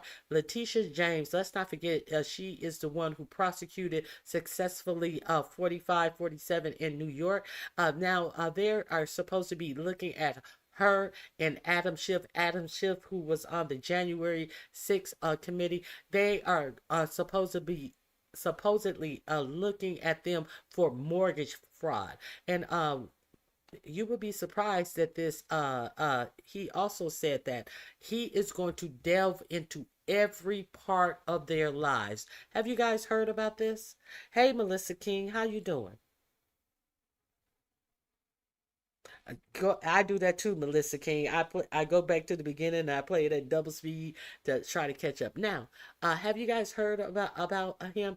Now, he said he's going to investigate Letitia James, but this is the weaponization of the Justice Department. It's the name of the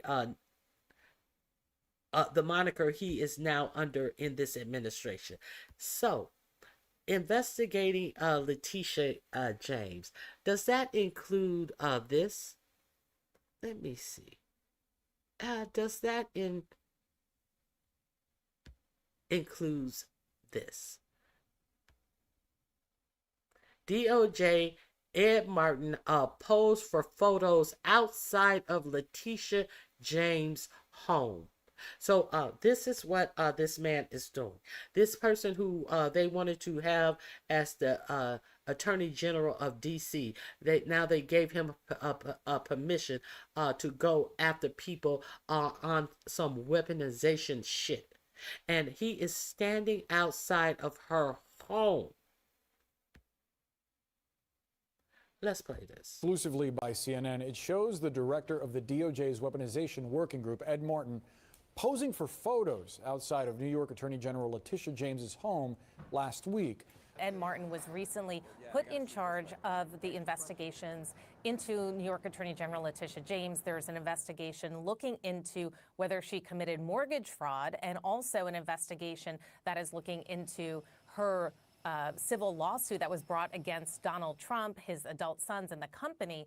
And you can see here on this video, Ed Martin is there with a colleague from the Department of Justice. He's outside of Letitia James's home, and he does pose for a photograph outside of that home. Now, he was on Fox News on Sunday, and he said that he was there because he had meetings in New York and New Jersey, and that he decided to go by the home. He said you have to lay eyes on it, and also saying that you got to get a sense of what is at stake. But Letitia James's attorney, Albie Lowell, has pushed back. He wrote a letter to Ed Martin yesterday in which he highlighted this unusual visit to Letitia James' home, which they say is an intimidation tactic. He also pointed out that soon after being appointed to be leading this investigation, that Ed Martin called for James's resignation, and then also went on Fox News on Sunday and said that he wanted to look into every aspect of James's life, which some people would call a fishing expedition. So Lowell has said that, were there any doubts as to your political retributive mission? You erased them in your first statements about your appointment when you stated that your assignment is to, quote, stick the landing. A responsible and credible federal prosecutor is not a pommel horse gymnast. Now, I've spoken with other former federal prosecutors who also say that these moves are highly unusual, and it could have real-world implications. If the grand jury were to return an indictment, this could be something that Letitia James' legal teams could use to argue to the judge that the jury pool has been prejudiced and that this was a selective prosecution. Of course, James has been criticized herself for campaigning on saying that she was going to investigate Donald Trump. She does have that court victory in the civil lawsuit where a judge has ordered Trump to pay $500 million. We reached out to the Department of Justice, and they declined to comment. New video obtained exclusively by... Okay, so somebody is lurking outside of your house, behind your job, doing your job, prosecuting a criminal. Okay, so we clear on that? Let's go a little deeper into some things. some things. Let's check out some more things. Okay. Here is a little bit more on him, Ed Martin. Here we go.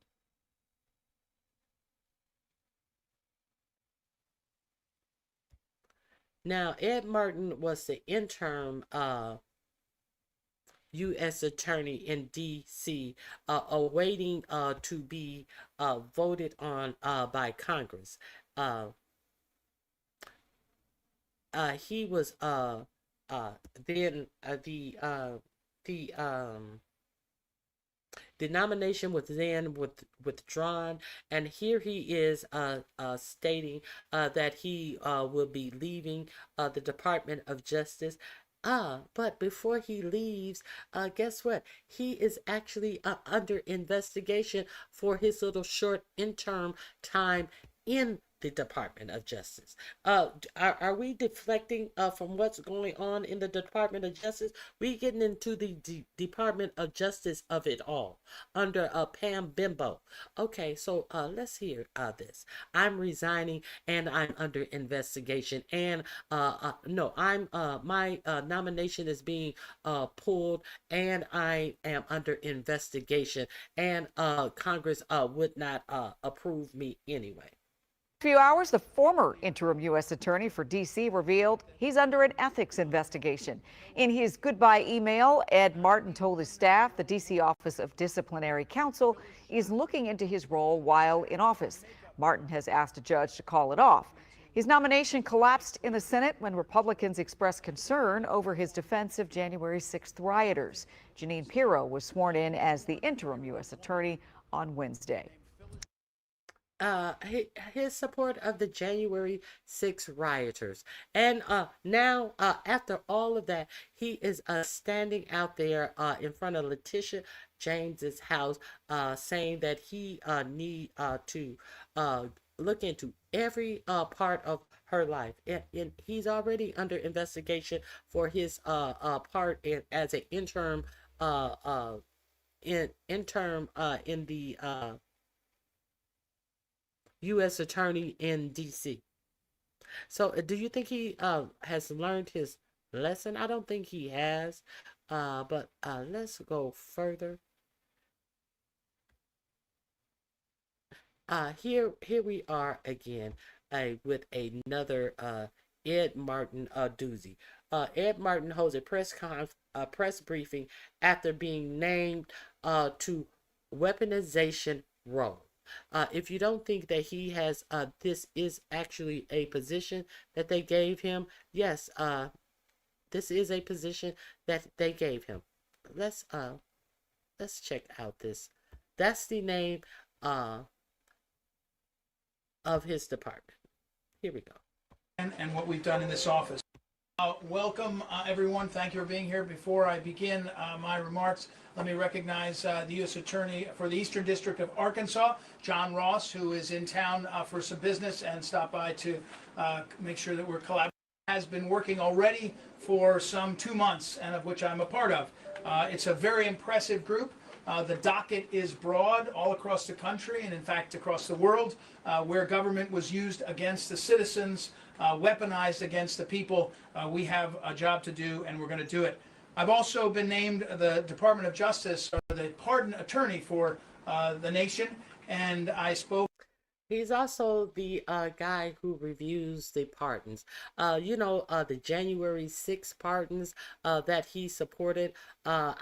He's over the pardons, making sure all of these people who pays 47 millions of dollars under the guise of going to a little poorly cooked dinner with him, who sons and things and parents are pardoned by 47. He's over that. Just a few moments ago with Alice Johnson, one of the trusted advisors to President Trump on issues of pardons and others. She's an extraordinary woman, and we're looking forward to working together in that important job.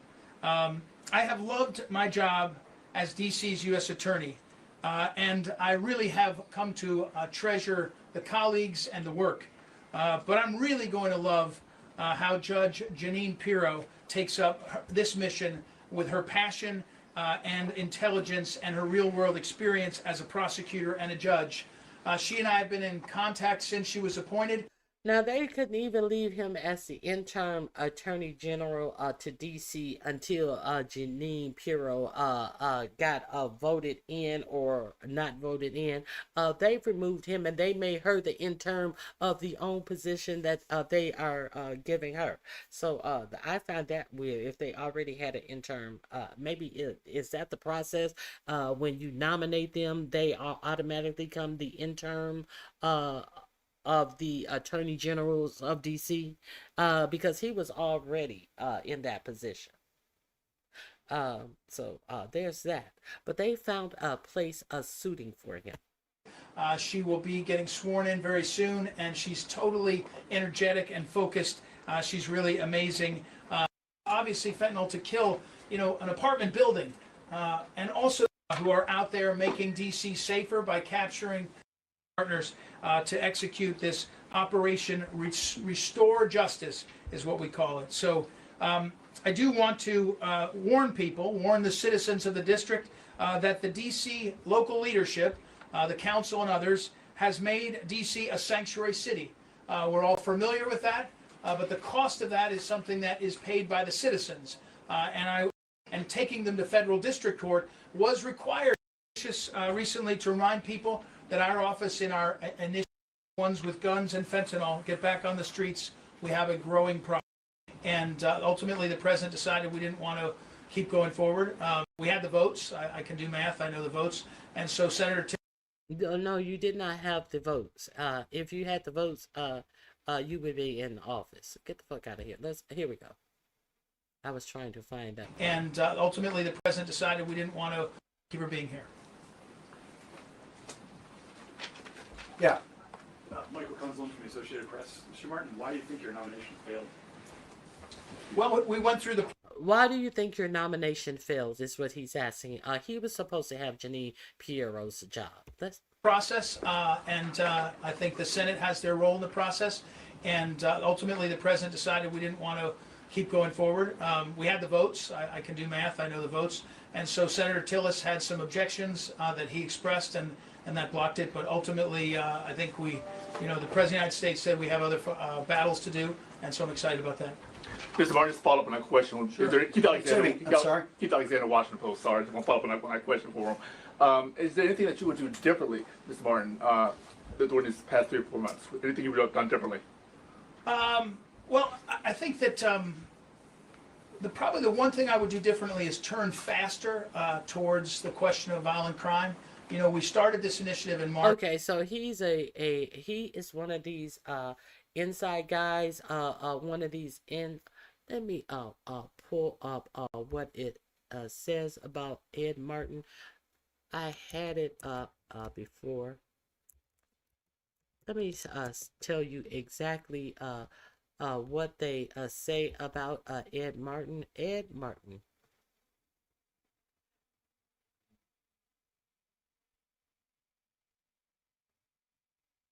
is an American conservative activist, politician, and lawyer who served briefly as the interim United States Attorney for D.C.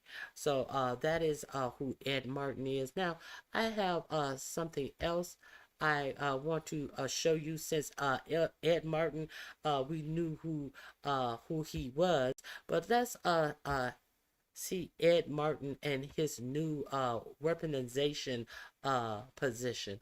I definitely need you to see this.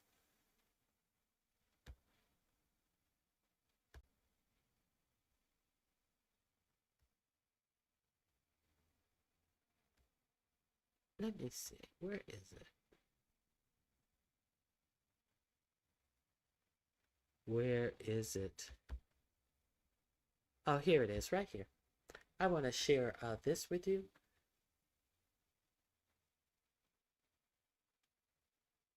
No, that's not what I want to share with you. No, hold on. Let me find it.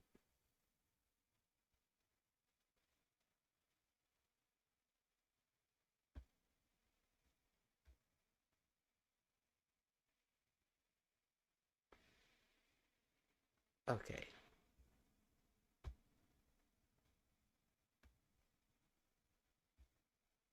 I apologize.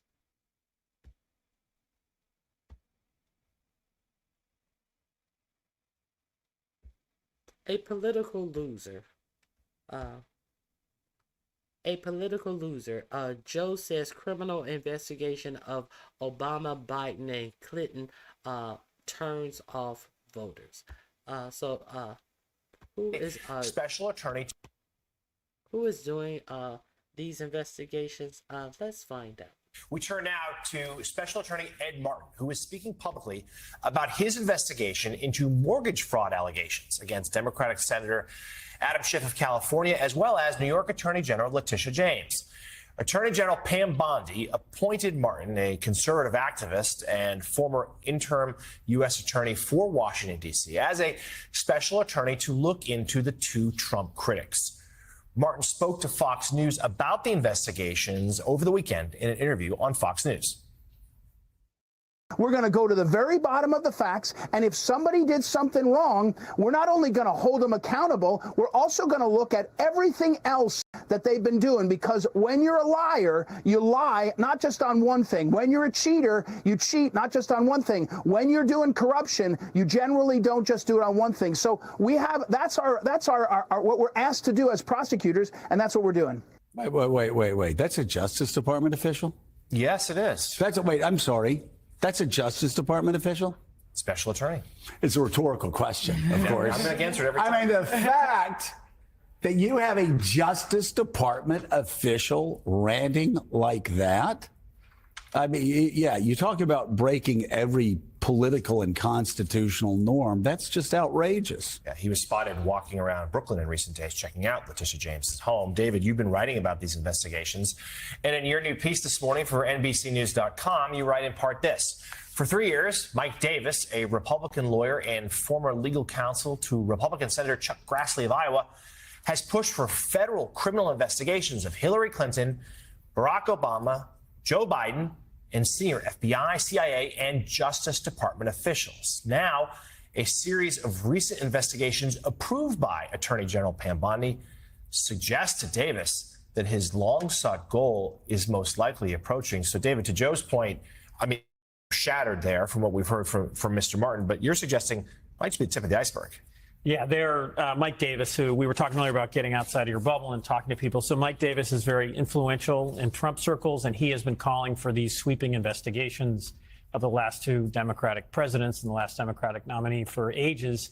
He sees this Ed Martin probe of Schiff and James as a sign in the right direction. And what he told me, too, is that there's a brand new U.S. attorney just confirmed by the Republican-controlled Senate in Miami.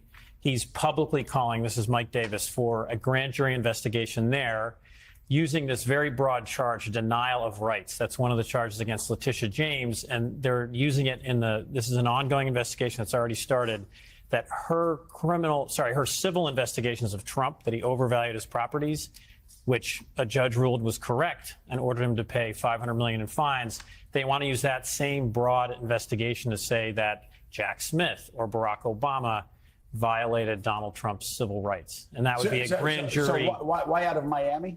Because it's Port St. Lucie, the St. Lucie County Trump won. Right. So the idea is it's maybe a friendlier jury pool.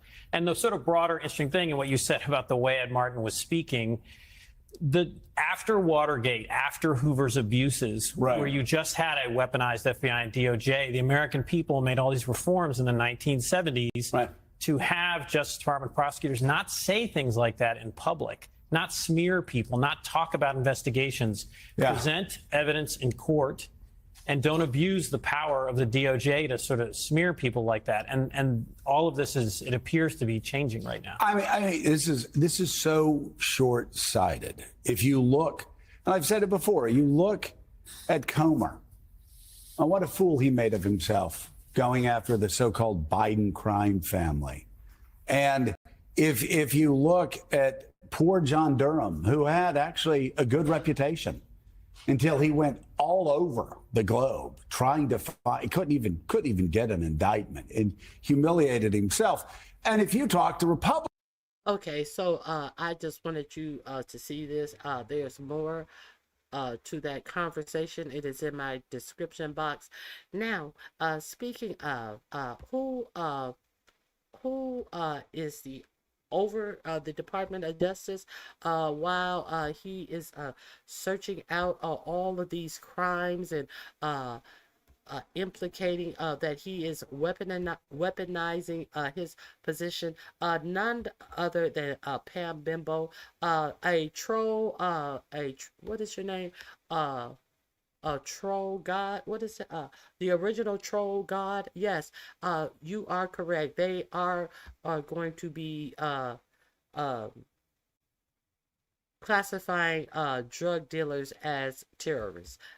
Yes, that is that was in one of the little video clips discussing how and why 4547 is out there with this show of force allegedly to fight fentanyl and to make what is that what act is that there's another 17 it's in something incursion act. That is an act, a wartime act that they can enact to actually deploy the full military on our own American grounds. So we do understand that Project 2025 calls for our own American military to be on the ground to quell any protests we have. We've seen the National Guard on the ground. They said that the National Guards will now have guns that are going to DC from these butt-fuck racist states like Ohio, South Carolina, and West Virginia.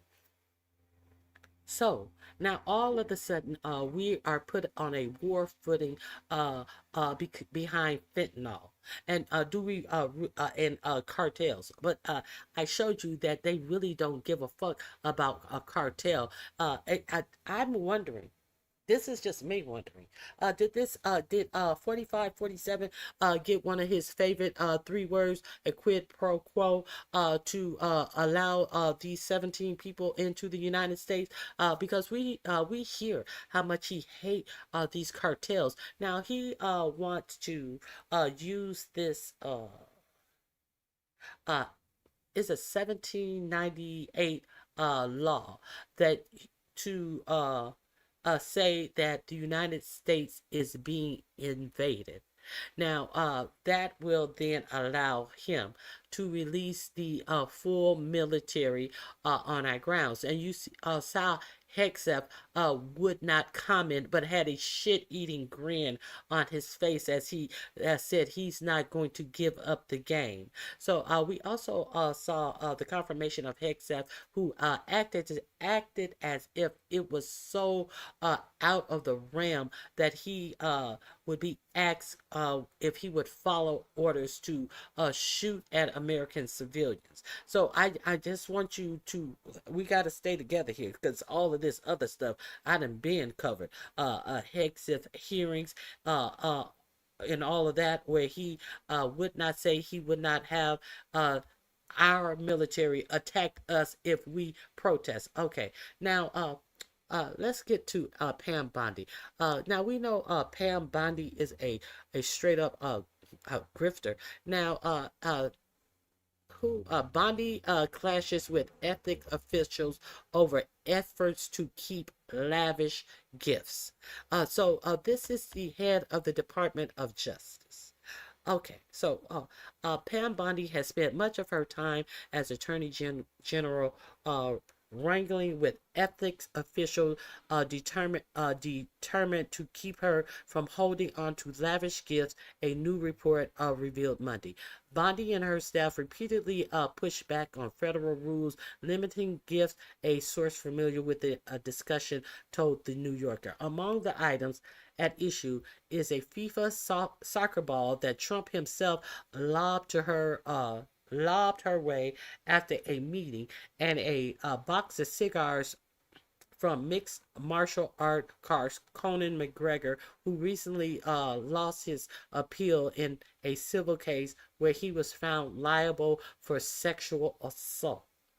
Oh wow, she wanted. What did she want? With those McGregor cigars. Did she want Monica Lewinsky with those cigars? I digress. Every new administration needs time to adjust to ethnic rules that might seem trivial, the source said. That wasn't what wasn't normal was the amount of pushback that we got. In July, right as the Jeffrey Epstein scandal dominated headlines, Bondi made clear she wanted a seat at the president's box at the FIFA Club World Cup finals. Ethic officials warned that by accepting the perk could violate federal gift restriction. Bondi's staff argued that she might need to be there to brief Trump on some security matters. I don't want to watch the game. I may need to brief him on some security matters. And there she is, right there in these ill-fitted plaid pants and red belt. There she is, right there. Because she may need to brief him. She needs to be in the is it FIFA or FIFA? FIFA from FIFA. I am not into soccer.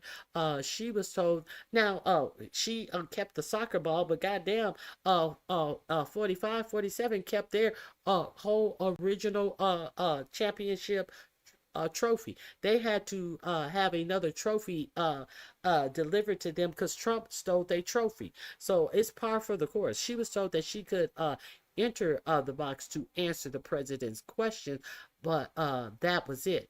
Bondi and her husband nonetheless joined Trump in the VIP section where he gave her his trademark thumbs up, according to the New Yorker. A department official later said that Bondi did not resist the ethic guidance, and instead the couple didn't remain for the entire game. So she lied and said, I didn't resist, but we didn't stay for the entire game. And it is said that she, in fact, stayed for the entire game. The back and forth over the freebies became a reoccurring theme, with staffers and ethic officials locked in a tug-of-war between the letter of the rules and Bondi's interpretation of them, a source suggested. Trump, meanwhile, took anything he could get, even though the original World Cup trophy alone, even the original World Cup trophy, along with a medal and a place on the stage as the victors Chelsea Football Club celebrated their win. The Department of Justice did not immediately respond to a request for comment from the Daily Beast. That is who he is working for. And let's see who actually took his position after he was outed. You would be happy to know, after it was clear that he would not be approved by Congress, Ed Martin, you will be happy to know that they were able to find someone to fill his position. Let's see who was able to fill his position. Why don't I just like to give you guys some facts. If you're not subscribed to Keith Edwards, do yourself a favor. Let me see. Here we go, right here.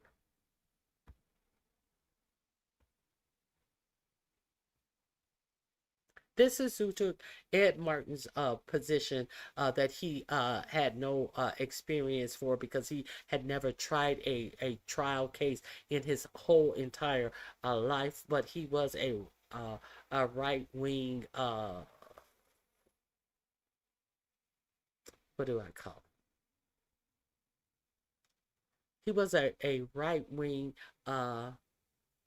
super fan of Janine Pirro. I mean, it's never a good day to be her, but especially today. The Washington Post just came out with some explosive reporting that have leaked text messages where she talks. Now, if you did not know, did you know that Janine Pereiro husband was I think he served jail time for tax evasion. I think he actually served jail time. So let's get into the person who took Ed Martin's place. And you are going to be flabbergasted at the person who is talking about all of the crime in D.C. You are going to be flabbergasted at the shit that this bitch was up to. Chasing behind her husband and his mistress. Let's continue. Badly about Hannity. She just sounds, quite frankly, insane. And she also admits something about Trump that he's not going to like. And also, just unearthed, too, is this story where Judge Jeanine Pirro was allegedly trying to snoop on her husband. And we also have leaked information from that. And then there's another video where Judge Jeanine appears wasted, certainly disgruntled. Let's go to this one first. Here is a story on Judge Jeanine Pirro that is actually great context because this woman has not changed. And this is now the U.S. District Attorney for D.C. Hooray. Was it a passing notion or a lingering obsession? The state attorney general candidate may have spoken more than once about the possibility of eavesdropping on her husband.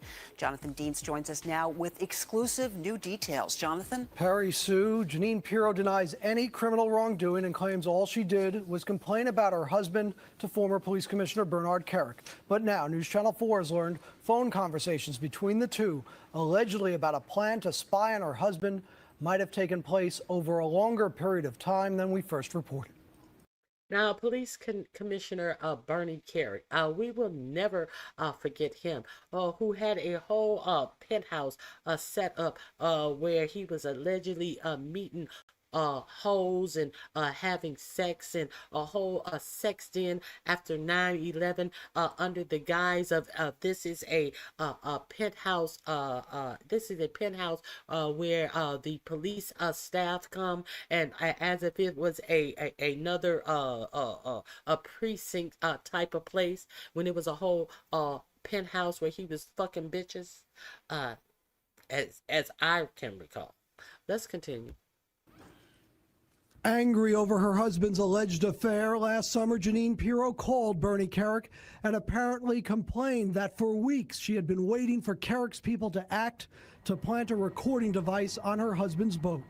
Records now in the hands of numerous defense attorneys and at least 6 different state and federal agencies show Pirro complained about Kerik's investigator. Quote, he went through the whole thing about, who had the right to be on the boat and all this stuff.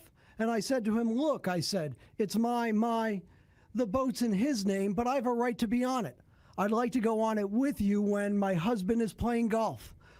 He wasn't comfortable with that. And with that, I just said, thank you very much. He said he couldn't trust the fact that, at some point I might say that he did it. And I got to tell you, Bernie, he wasted a month of my time. Kerik responds, the issue is the legality of being on the boat after the fact. Yesterday, Pirro explained her talks with Kerik this way. And I didn't do anything here other than vent. Republican Pirro is handling this investigation by denying the allegations and trying to attack the professionalism of prosecutors. U.S. Attorney Michael Garcia is a career prosecutor who was appointed by Republican President Bush. But Pirro again claimed one of the assistant U.S. attorneys on the case is biased, in part because he also prosecuted her husband on tax fraud charges years ago. I am calling upon the United States Attorney, Alberto Gonzalez, to begin an investigation, to appoint a special prosecutor. Yesterday, News Channel 4 first reported the existence of these conversations between Kerik and Pirro, and how the two apparently discussed whether it was a crime to plant the device.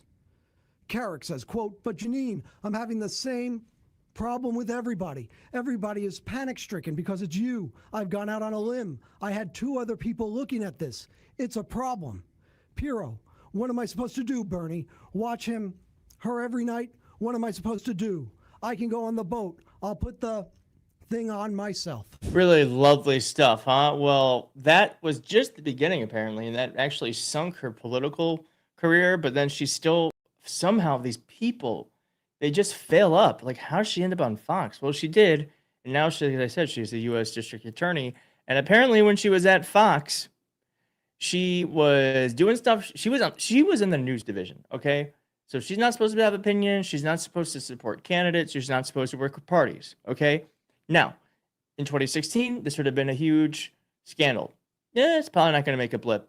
I mean, I don't even know if the news will cover this, like the corporate media, but we're going to talk about it. Now, Jeanine Pirro bragged about helping Trump and GOP while a Fox News host. And here we go. Jeanine Pirro, then a weekend host on Fox News, told the chairman of the Republican National Committee in September of 2020 that she was determined to aid President Donald Trump and the Republican Party despite the network prohibiting on-air personalities from political involvement. Now, here are the leaked text messages, which are very juicy. She goes on to say, I work so hard for the party across the country. Not supposed to do that. Against the rules. Not that it matters. Still, not supposed to do that. I'm the #1 watch show on all news cable all weekend. I work so hard for the president and party, she goes on to say. Now, the reason why this is coming out is because Smartmatic, which is kind of like Dominion, but different. Well, Dominion settled an almost $1 billion lawsuit with Fox News because they lied about the 2020 election, and then Dominion sued them because they were airing news items that Dominion had faulty machines, which was not true. Smartmatic also is suing them, and this could go to court in 2026 if we're lucky, and if they don't settle. Smartmatic is arguing that host and executive Fox News claims that the voting technology company had rigged the election in Joe Biden's favor were false. So that's why the lawsuit's happening. That's why there's discovery. That's why we have these text messages. Hooray for lawsuits. It goes on to say that Pirro, a longtime friend of the president, sought to secure a pardon of her husband, Albert Pirro. Did you know that? I did not know this. I did not. There is too much to know. I did not know that Donald Trump pardoned Jeanine Pirro's husband, who was convicted of tax evasion and conspiracy. Really nice people we've got in the highest ranks of our government. Albert Pirro was the last person Trump pardoned during his first term and expressed her upset that to the president's son, Eric Trump, and lashed out at the girlfriend of Bernard Kerik, the former New York City police commissioner who received a pardon from Trump, selfish bastard, and wrote in a text message that I think in all caps saying, I don't care about anyone else other than her husband. According to another previously unpublished message, including in the filing, Pirro referred to a Fox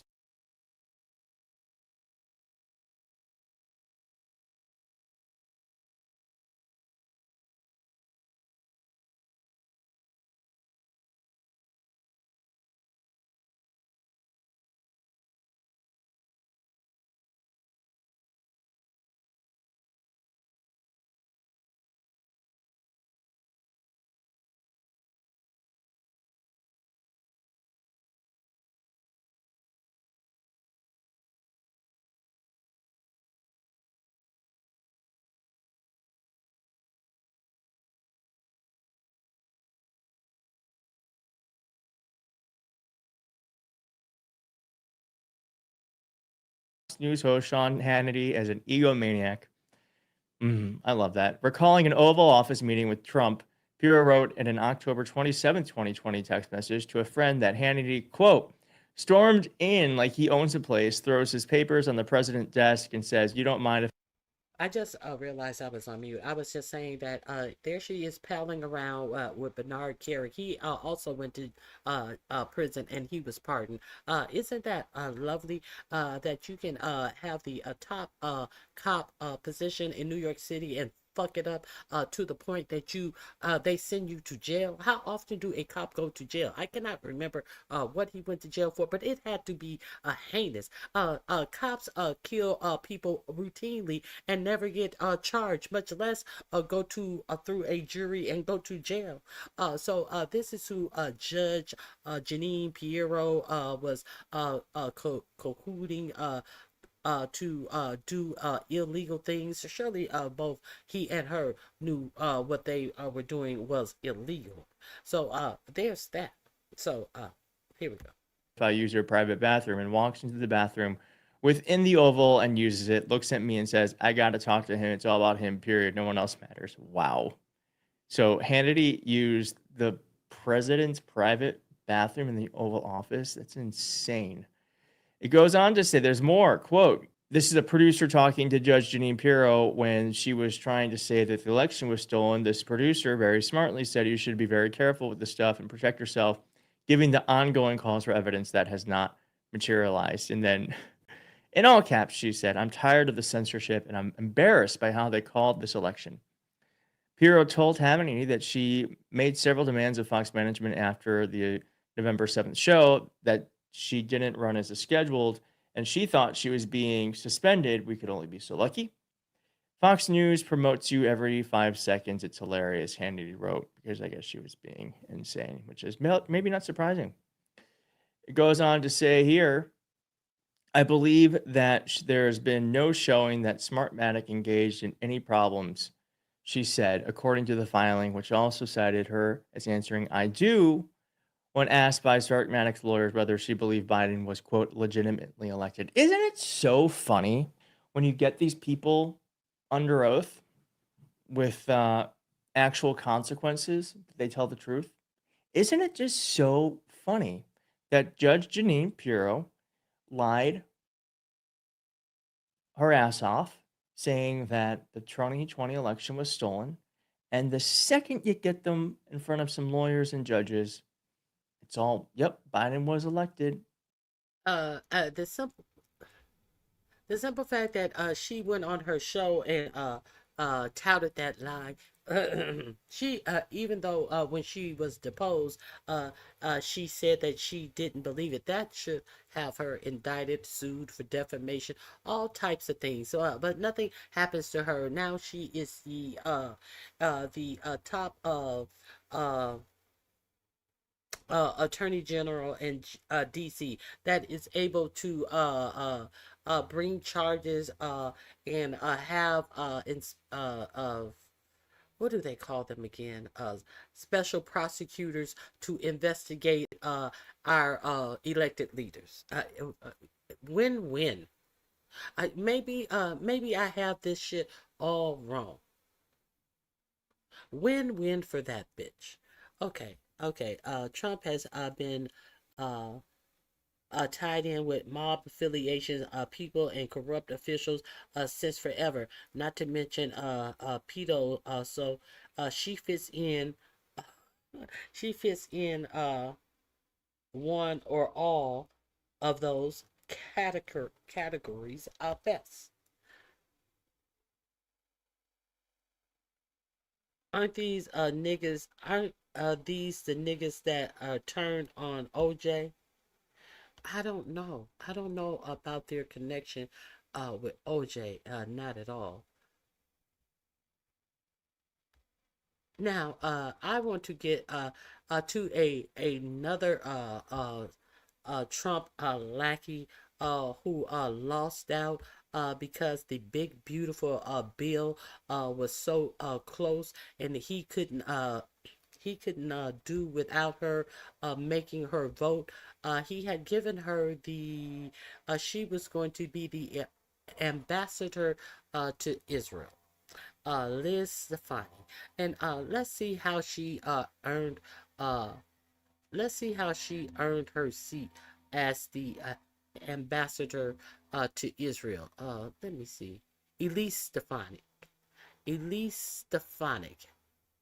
Let me see. Hold on one second. Let's get to the elite. She was monumental in getting the first black president of Harvard fired behind some bullshit that this administration is so up in arms with all of the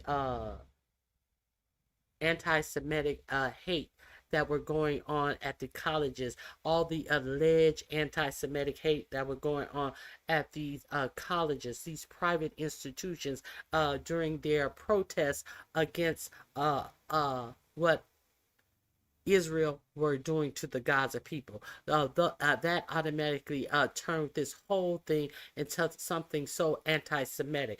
As the person who wore that Camp Auschwitz shirt, defiling the Capitol on January 6th is pardoned.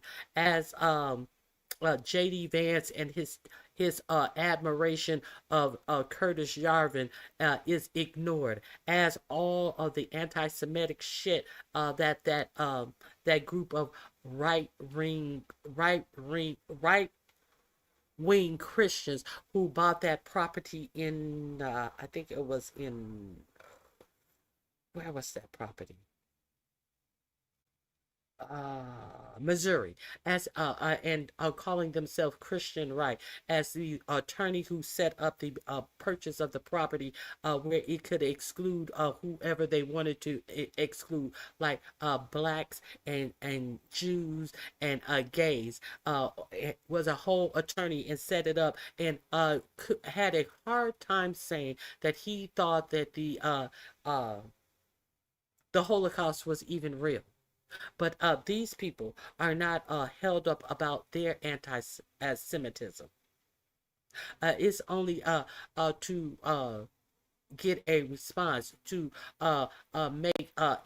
make some institution pay some huge fund. All of this money that they're clawing back from these institutions, where is this money going? It's not going back to pay back the debt. You think of all the money that they have taken, all these endowments that they have taken away from these colleges. Okay, fuck it. The colleges ain't letting a whole lot of black people in anyway. Fuck it. They have these what is that? Hereditary, not hereditary, whatever they call it, where if your daddy went, your grandfather went, you are automatically allowed to go to these prestigious schools. So, fuck, and they are way too overpriced. But but my question is, what is happening to this money?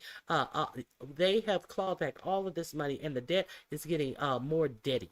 The debt is not shrinking a bit with all of this money that they're clawing back. So let me show you Elise Stefani. She is so broken up behind behind what's going on with racism. I mean anti-Semitism. Where is she? Where is she? Here she is, right here. Hold on, just 1 second. Let me show you her questioning Professor Dr. Gay. Let me show you her questioning Dr. Gay in these hearings that they had about anti-Semitism after these pro-Palestinian protests. Here we go. Let me see, where is she? I think she's here. Oh, there she is. Here we go. Let me show you this.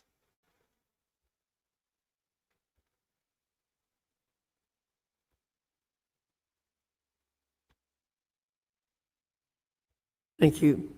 Ms. Stefanik, you're recognized for 5 minutes. Dr. Gay, a Harvard student calling for the mass murder of African Americans is not protected free speech at Harvard, correct? Our commitment to free speech... It's a yes or no question. Is that corrected? Is that okay for students to call for the mass murder of African Americans at Harvard? Is that protected free speech? Our commitment to free speech... It's a yes or no question. Let me ask you this. You are president of Harvard, so I assume you're familiar with the term intifada, correct? I've heard that term, yes. And you understand that the use of the term intifada in the context of the Israeli-Arab conflict is indeed a call for violent armed resistance against the state of Israel, including violence against civilians and the genocide of Jews. Are you aware of that? That type of hateful... Okay, so let's be clear. She is against the genocide of Jews to the point that she cannot see a pro-Palestinian protest being anything other than against Jewish people. It's all about recognizing the Jewish people and what they're going through, while ignoring that the Jewish people are putting the Palestinian people through the same thing that they want you to never forget that happened to them. Let's continue. I wonder if that PragerU who put out that cartoon about get over slavery. At least you weren't killed. I wonder will they write a cartoon so callous about the Jewish Holocaust. Okay, let's continue. Speech is personally abhorrent to me. And there have been multiple marches at Harvard with students chanting, quote, "There is only one solution, Intifada revolution," and, quote, "globalize the Intifada." Is that correct? I've heard that thoughtless, reckless, and hateful language on our campus. Yes. So based upon your testimony, you understand that this call for Intifada is to commit genocide against the Jewish people in Israel and globally, correct? I will say again, that type of hateful speech is personally abhorrent to me. Do you believe that type of hateful speech is contrary to Harvard's code of conduct, or is it allowed at Harvard? It is at odds with the values of Harvard. Can you But not our say here that it is values against the also- code of conduct at Harvard? We embrace a commitment to free expression, even of views that are objectionable, offensive, hateful.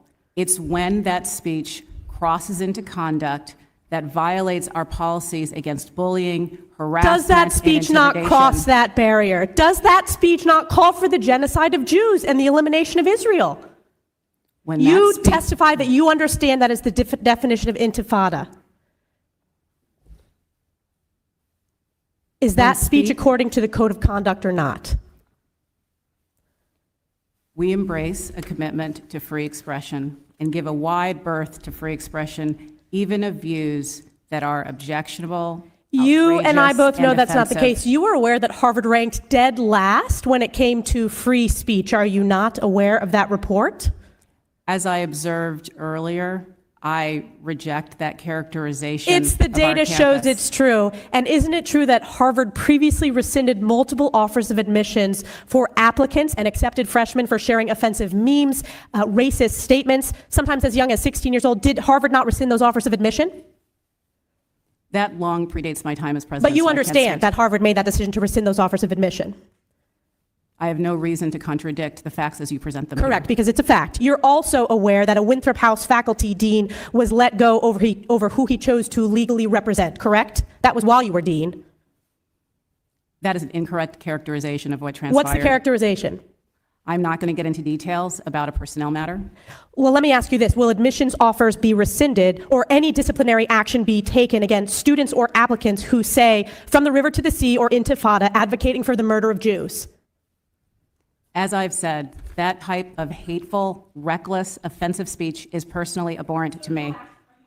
Today that no action will be taken. What action will be taken? When speech crosses into conduct that violates our policies, including policies against bullying, harassment, or intimidation, we take action, and we have robust disciplinary processes that allow us to hold individuals accountable. What action has been taken against students who are harassing and calling for the genocide of Jews on Harvard's campus? I can assure you we have robust What disciplinary actions have been processes taken? I'm not with asking. actions underway. I'm asking what actions have been taken against those students. Given students' rights to privacy and our obligations under FERPA, I will not say more about any specific cases other than to reiterate that processes are ongoing. Do you know what the #1 hate crime in America is? I know that over the last couple of months, there's been an alarming rise of anti-Semitism, which I understand is the critical topic that we are here to discuss. That's correct. It is anti-Jewish hate crimes. And Harvard. Okay, I don't know that is true. The #1, did she say in America? The #1 hate crime. I don't know that to be true. Let me. I know that over the last couple of months, processes are ongoing. Do you know what the #1 hate crime in America is? Let me Google this. I don't know that to be true.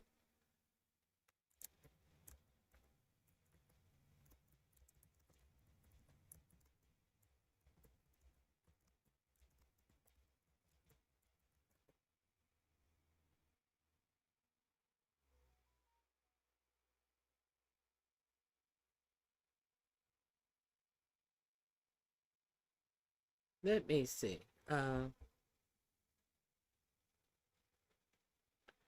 U.S. Department of Justice, Hate, Crime, and Statistics. Let me see. The 2024.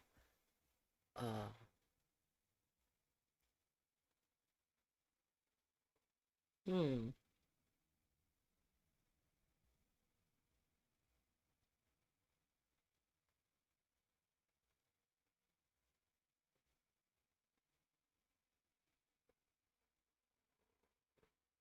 Now, let me make sure my mic is on. Okay. So, what I have here. Let me share this with you. We will go over this. These are the 2024. This interview was in 2023, and the answer was given based upon in the last couple of months. This I have seen this more. So let me see if I can find anti-Semitism is higher than anything. Race, ethnicity, and ancestry. So that is at 53%, but that is including all races. It doesn't say 23 hate crime statistics. Let's see what they are working with. About reported hate crime, learn more about facts, statistics. Okay, here we go.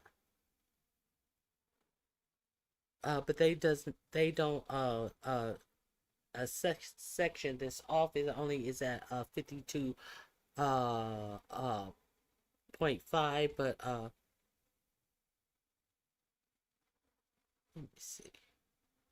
let me see.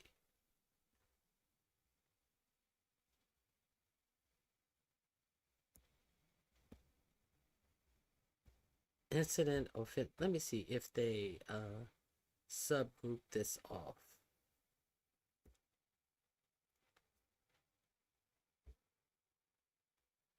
Let me see.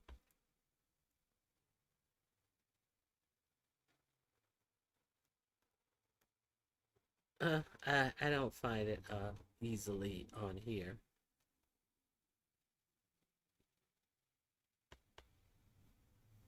Okay, I tried. I will not say if that is true or false, but I've never heard them crying out about this. Now, Dr. Gay did lose her job after being hauled into Congress and all of this. So let's see what Elise Stefanik is up to now. Now, we do know that Elise Stefanik was... we do know Elise Stefanik was actually giving the opportunity to be the ambassador to Israel from 45-47. She was rewarded for her behavior. It does seem like she would nut her draws being allowed that position with all the free money and perks that it entails to, and to be over in her in Israel, which seems to be everything to her. So let's see what she's up to now. That had to be rescinded because that was rescinded because 45-47 big disastrous bill needed all the votes it could up until J.D. Vance had to make the tie breaking vote that brought that bill over the top to make that be the horrible bill that we will have to contend with. Okay, so he rescinded her Israel position, but what did she do to it, to get it? You would be surprised to find out that Elise Stefanik was somebody who couldn't stand 45-47 to the point where she wouldn't say his name. Why do you think I say 45-47? Elise Stefanik wouldn't say his name, but when he when it was clear that he was the nominee, she went to, I believe it's CPAC, and sucked balls. Let's watch. We see past the left's politics of personal destruction. We have exposed the corrupt and complicit mainstream media, and we must take our country back in 2024 by re-electing President Donald J. Trump. Gets nominated to be the UN ambassador, and then oops, Donald had to pull it back. And I said, Lise, would you do me a favor? We cannot take a chance. We have a slim margin. Because Donald only cares about Donald, and he needed the vote in the House. Now, she did all of that ball licking, and he needed the votes, and he's like, bitch, you can't have the job. Go over there and vote for this bill. That is, I want my shit to matter. Now, she did that. She did just that. And now when it came up to her town hall, she is in New York, somewhere in New York, when it came time for her to meet her constituents, you know, the people who got her there, here is Elise Stefanik. Path for her to additional power. And yet, she also is apparently afraid to see her own constituents, afraid to be confronted by her constituents.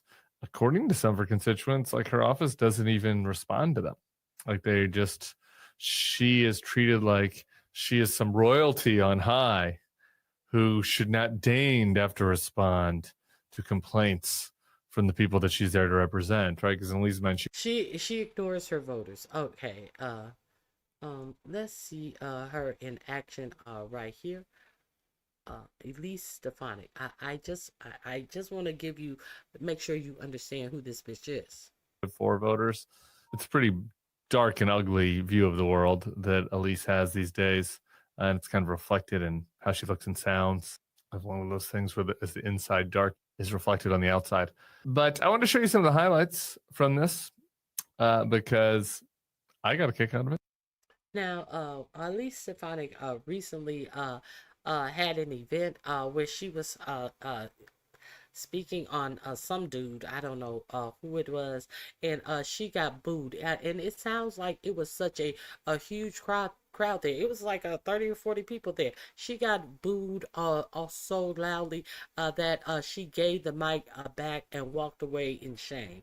And then she, after several other people spoke, she must have thought it had cooled off because they were getting applauses and they were being listened to. So she tried it again. She said, "Oh, I guess she thought the crowd had calmed down." And when she tried it again, the same thing happened. So let's watch Elise Stefanik. Bitch, where's your voice now?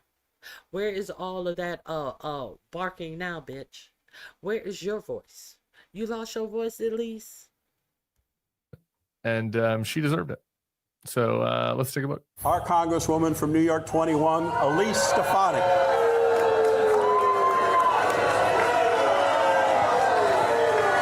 That was just the first round. Brutally booed. She gets away from the lectern and walks to the side of the stage. Very mad. Very mad. And then she whispers to or talks to one of the guys there in the program.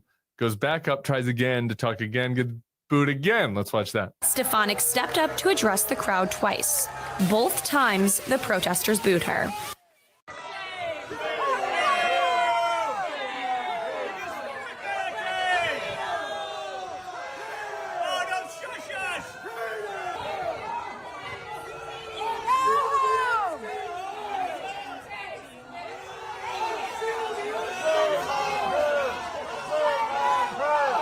Ooh, that's a shame.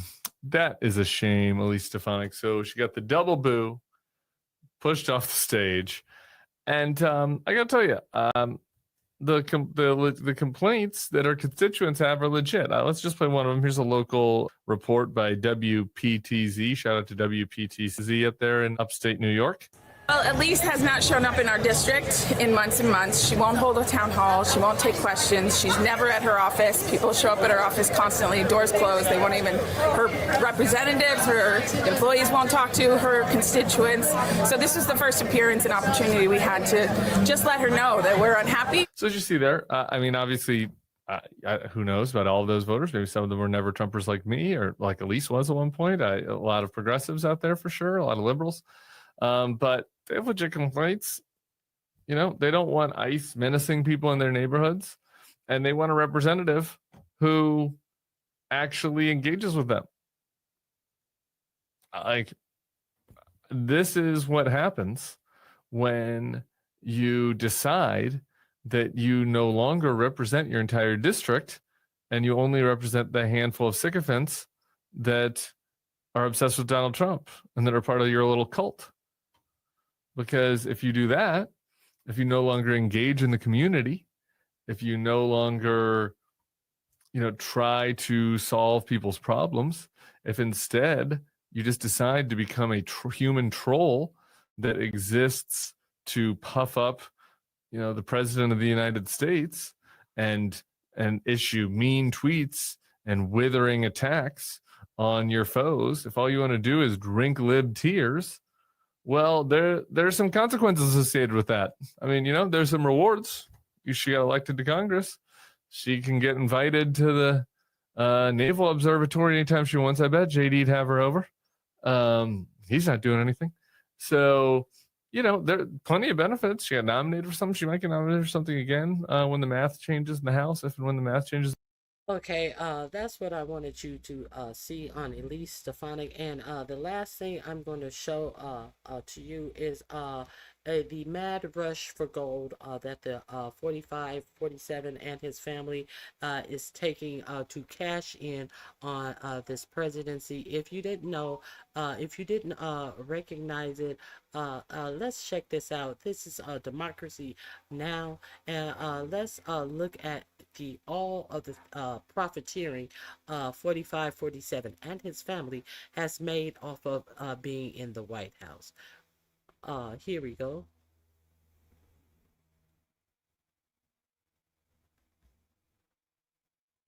Where is it? I just let me see.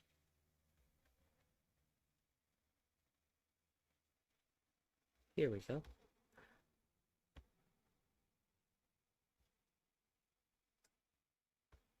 Amy Goodman with Juan Gonzalez.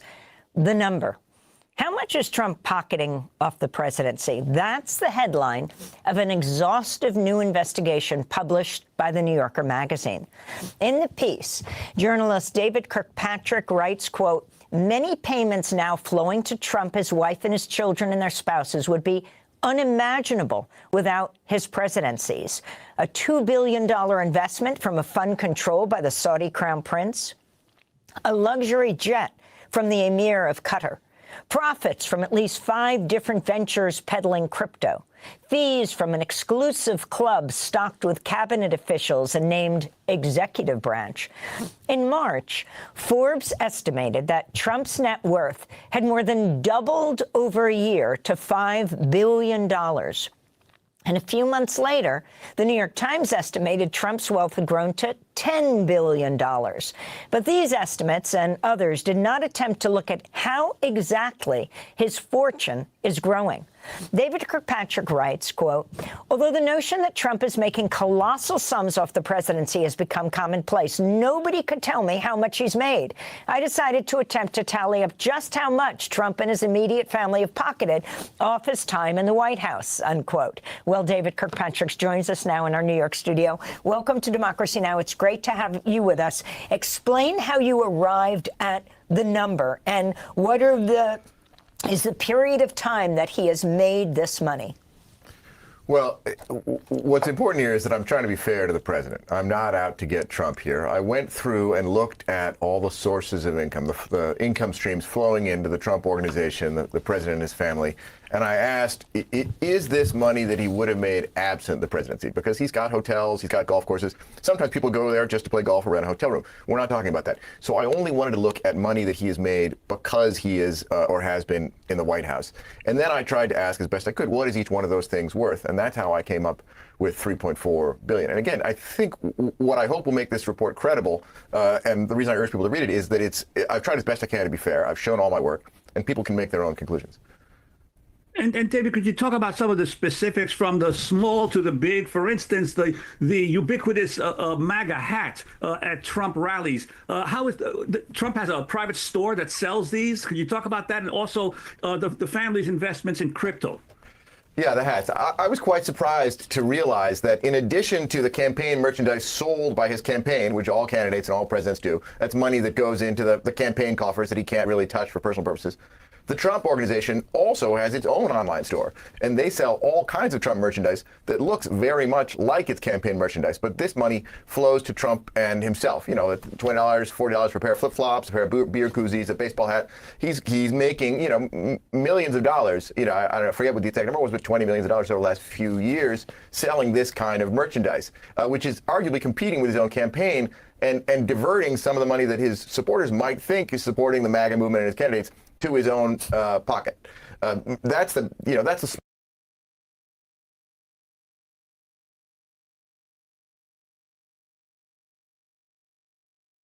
small end. Nobody thinks that anybody who's paying $50 for a baseball hat is actually going to get any influence, you know, over the president in return for that. That's just a way of making money.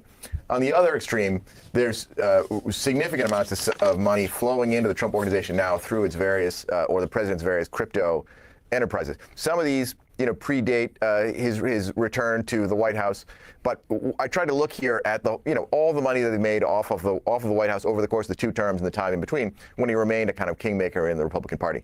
So, and most of it has happened during. I just realized I was on mute. I just wanted you to note that I hope you noticed that campaign shirt had Trump 2028 on it. Let's continue. Around his second term, you know, shortly before through his second term. In terms of crypto, you know, should I go through and break down all the ways they're making money off of crypto? Yes, please. Okay, well, here you go. So first of all, for people who might not be familiar with crypto, all it is really is a kind of online ledger or spreadsheet keeping track of who owns what. There's a number of ways that the Trump family has tried to take advantage of this new technology. He started out by selling NFTs, non-fungible tokens, which are basically sort of digital cartoons of himself. Then he moved on to setting up a company. His son set up a company called World Liberty Financial, and that's done a couple things. It sold a kind of token or online certificate that would ostensibly allow somebody to vote on whatever its futures plans in the crypto business might be. They raised, you know, $550 million selling those tokens, and 75% of that flows to the Trump organization. Then it went into a new business selling what's known as a stable coin. A stable coin is basically the online equivalent of a dollar. It's not really an investment. It's just a kind of like almost a checking account. It's a way to transfer money here and there, perhaps more efficiently by doing it digitally. For the company, World Liberty Financial, they get to make money off of investing that money in treasuries while it's out in the world circulating as a stablecoin. So they go into the stablecoin business. Their first customer is a company owned by the United Arab Emirates that puts up $2 billion to buy stablecoin. While that money is out circulating as stablecoin, they're going to get about 4% a year on that, I calculate, by investing in short-term treasuries. So that's a couple. There's a few others he's gone into. His meme coin is perhaps the most famous. President Trump, right around the time he was elected, before he was inaugurated, went into this business selling a kind of online novelty, basically just a joke. It's a kind of digital that just allows you to say, I paid money to own a little Trump novelty. That's it. That's all it is. There's nothing to it. And it doesn't even purport to sort of hold wealth, although you can trade it back and forth. He's made about $300 million selling those meme coins. And the last thing is a little bit of kind of a financial engineering that his company, Trump Media and Technology Group, a publicly traded company of which he's the chairman, a little bit of financial engineering that company has done. Now, that is the company that owns Truth Social. Truth Social is a very small online, platform, social media platform. It doesn't have much revenue, maybe $1 million a quarter. It's never really made a profit. It doesn't have much chance of ever making a profit. And yet the stock that owns it, Trump Media and Technology Group, trades at a kind of surprisingly high price. People on Wall Street consider it a meme stock. It trades basically on how people feel about President Trump. And in the last couple months, really in June, that company has done a remarkable thing, which is they've issued new shares of stock. They've sold the stock at their inflated meme coin price, and they've taken that money and they've bought Bitcoin. They've also done the same thing to try to stockpile some cash, but they've bought about $2.3 or $2.4 billion worth of Bitcoin, and they've stockpiled about $760 million worth of cash. So in the end of last quarter, they said, look, we've got $3.1 billion of liquid assets on our books. So I calculate that since President Trump owns 42% of that company, he has an ownership interest in that $3.1 billion. So as I was doing this reporting over the last few months, my calculation of their net worth, of his net worth, bumped by, I shouldn't say his net worth, the amount of money he's made off the presidency, jumped up by $1 billion. Other members of the family, for instance, Jared Kushner and his daughter, in terms of the investments by foreign government sovereign funds in them and what that looks like? I think you're thinking about Jared Kushner's private equity firm. So after after Trump left the White House in 2020, his son, Jared Kushner, who had been in real estate, went into private equity, a new line of work. And he went to the Persian Gulf to solicit money. And he asked the sovereign wealth fund of Saudi Arabia to invest. Their panel of advisors said, this is a mistake. He doesn't have a track record in private equity, only real estate. There could be some public relations problem here. People are going to say this is a payoff to the family of a president. The Crown Prince of Saudi Arabia, who controls the public investment fund, overruled that and nonetheless invested the $2 billion with Jared Kushner's private equity firm. Since then, he's accumulated as much as $4.8 billion in assets under management, almost all of it from foreign sources, quite a bit of it also from the United Arab Emirates and Qatar. Under standard private equity terms, he would get 2% a year of that money as asset management fees. With Saudi Arabia, it's a little bit lower. But that is also, I'm counting, as money flowing into the Trump family coffers as a result of their time in the White House. Can you tell us, David? Okay, the link is in my description box. Now, this was going to be my last link, but we have breaking news. We do know that the Epstein files were subpoenaed, and they, excuse me, let me clear my throat. Give me something to drink. We do know that they were subpoenaed. They were supposed to have, they were due in by 12 p.m. on yesterday. Comey came out, hold on. Comey came out simping that they said they'll have them here by Friday, and they'll start sending them by Friday. What I forgot to also tell you that the Senate also sent a letter requesting those files, and if there are 2 branches of government and at least 5 people from the Senate that are requesting them, not in the main not the whole Senate, any a little side investigating branch of the Senate, any subcommittee or something like that, and if they have 5 names on them, it is no question asked. They must present the paperwork. So they tried to say that they will start sending them something on Friday, when it was just to Congress. Now it is both branches of the legislative branch who are requesting them, and they cannot make any excuses. The only thing that they are allowed to do, the Department of Justice is allowed to do, they can't take it to court. They can't do anything but release the papers. Now, there is some breaking news about this. A judge, I don't know why a judge is ruling on this, but let's find out together. This is breaking news. Judge denies DOJ request to unseal Epstein transcripts and exhibits. So, what am I understanding just by reading this is that all of this stuff is under seal, and they want to unseal it and go through it and take out what they want to take out before they hand it over to the executive branch. Could I be right? I mean, the legislative branch. Could I be right? Let's find out.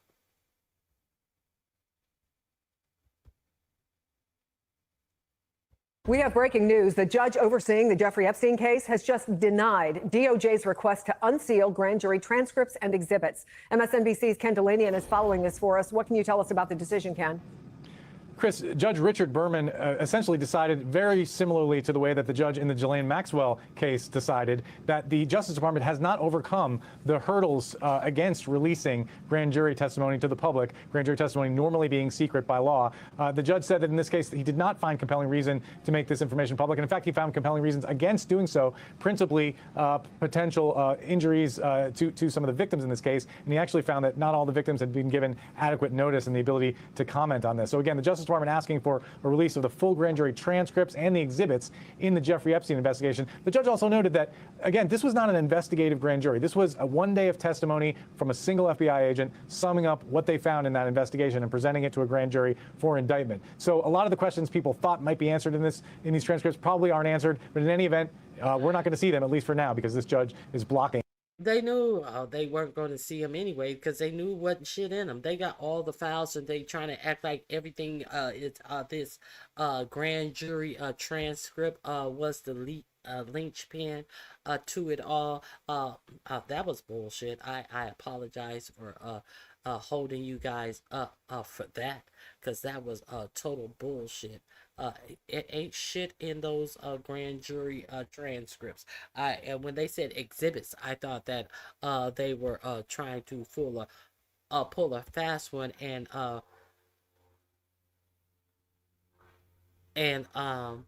take some of the information out of the files.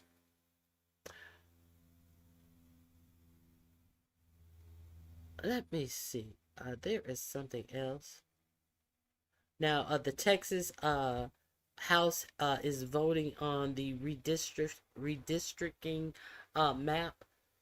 So the gerrymandering of the gerrymandered maps are being redistricted right now to eliminate several black representatives from their seat, including who? Jasmine Crockett. Let's watch for Jasmine Crockett to lose her seat, but hopefully there will be a seat in the Senate if she does lose her seat. Let me see if there's anything else that I may want to share with you. Trump was off the rails this morning with a he does those 3 a.m. Truth Social rants.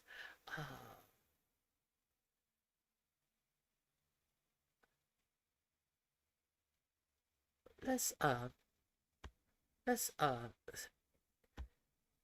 end with Steve Smith. I haven't shared with you Steve Smith in a while, and this is a interesting title. Trump trying to make America Confederate again. Let me share this with you. This is the warning. The American crisis is deepening, and a surefire sign of that is these trucks, the ICE vehicles. Protect the homeland, nothing about the country. I wonder when Trump intends to change it to fatherland and defend the culture. What culture would that be? What is the American culture? What does it refer to? Is it the culture of Pete Hegseth's pastor, a man who believes that women should be subordinate, that they should be submissive, and that slavery is overstated as an evil? This is the first time we've had connections with as many people in national government as we do now, but this is not an ecclesiastical lobbying effort where we're trying to meet important people. We're trying to give some of these people an opportunity to meet with God. Wilson's church and the wider network believe and practice the idea that men and women have different roles, and women should not hold church leadership positions. My wife votes. My daughters vote. If people rush to conclusions from what they heard on the CNN piece, that's a sad thing. At the same time, I think that Okay, so I played you the CNN clip where he said that women should not vote. Your wife votes and your daughter votes. That's saying absolutely nothing, because you guys want to get in close and control what women are able to do.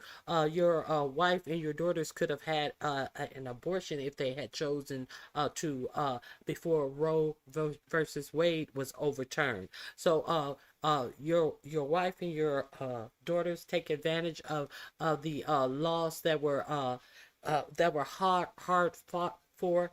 But what he's not, he's pursing his words. He doesn't think that women should have. This is the man who said that what was it? Women are good for having things come out of their bodies, not giving life. No, having. This is what women are good for. Let's be clear on what he's not saying. But if they get their hands in it, women, his wife and his daughters will not be voting. The 19th Amendment was a bad idea, and I had no problem with how I think that the 19th Amendment was a bad idea, and I had no problem with how Pastor Jared answered the question. I would support that. Our issue is not a problem with the enfranchisement of women. Our problem is with the disenfranchisement of the household. Is that the culture of the He has a problem with the 19th Amendment because it takes away from the household when it gives women the right to vote. Only the household should vote. How does a household vote? Is it a ballot with numerous lines for people to fill out for the president or vice president, or the household vote means the man of the house vote? This is bullshit. Let me continue. Confederate monument, the culture that venerates a traitor and a hero, Robert Lee, as a patriot, when in fact he was a cruel slave master? Is it the idea that January 6th, 2021 was like Lexington and Concord, as opposed to an insurrectionist mob attacking the citadel of democracy, the capital of the United States, and assaulting thousands of police officers with political extremists chanting, "Kill them," the N-word being shouted? The violence was real, and it led to the deaths of multiple police officers. Does it mean accepting the idea that the pardoned criminals are patriots? Does it mean bowing to the idea that masked men snatching brown people off of the street are somehow knights in defense not of a nation, not of a constitution, not of ideas about the equality of human beings? No, they're cleansers of sorts, cleaning the culture, the filthy inner cities that Donald Trump talks about, festooned with the homeless and the drug addicted and the brown and the black. That is the plain meaning of the Trump rhetoric. Listen to it. It's obvious, and it's plain as day. Our capital city has been overtaken by violent gangs and bloodthirsty criminals, roving mobs of wild youth, drugged out maniacs and homeless people, and we're not going to let it happen anymore. We're not going to take it. Trump is able to connect with the American people in a way that they understand, even if it is a different variant of English than the platitudes that spill over them from the pundits, from the politicians, or out from most of corporate media. The reality of this moment is Donald Trump has made perfectly clear who he is, including on a question as profoundly simple to understand as slavery, the greatest evil in the history of the United States, the ownership of human beings by human beings. And it persisted in this country until 1865. Not so long ago, there were Confederate veterans who lived into the 1940s, some into the 1950s. When you think about time, it's incredible to ponder. 10th President of the United States, John Tyler, who served in the Confederate Congress. John Tyler, a traitor to the United States, has a living grandson in 2025. Time that stands outside of our lifespans is not so far away, not so distant. And here's the reality. As Donald Trump instructs the Smithsonian that he's sick of museums that talk about how bad slavery was. The violations of human rights, human dignity, human freedom, these things must be remembered so they aren't repeated. So the great fog of amnesia that brings with it death behind it doesn't settle in. It's impossible to comprehend the United States. Shouldn't say how bad slavery was. How apropos from a man who himself or none of his ancestors had to experience the horrors of slavery. Let's continue. Without comprehending the United States enslaved people. And the United States had a great civil war that emancipated the enslaved people and gave birth to the third oldest political party now in the world, the Republican Party. We once had a president named James Garfield who promised never to break faith with Black Americans. There was an image when slavery existed in America that shocked the conscience of the American people, because the myth was, even in the time, that most white masters were benevolent. And that propaganda was spread all over the North. And this photograph called Whipped Peter told the truth. Here are the images from Selma, Alabama, from Bloody Sunday, 100 years on from the end of slavery.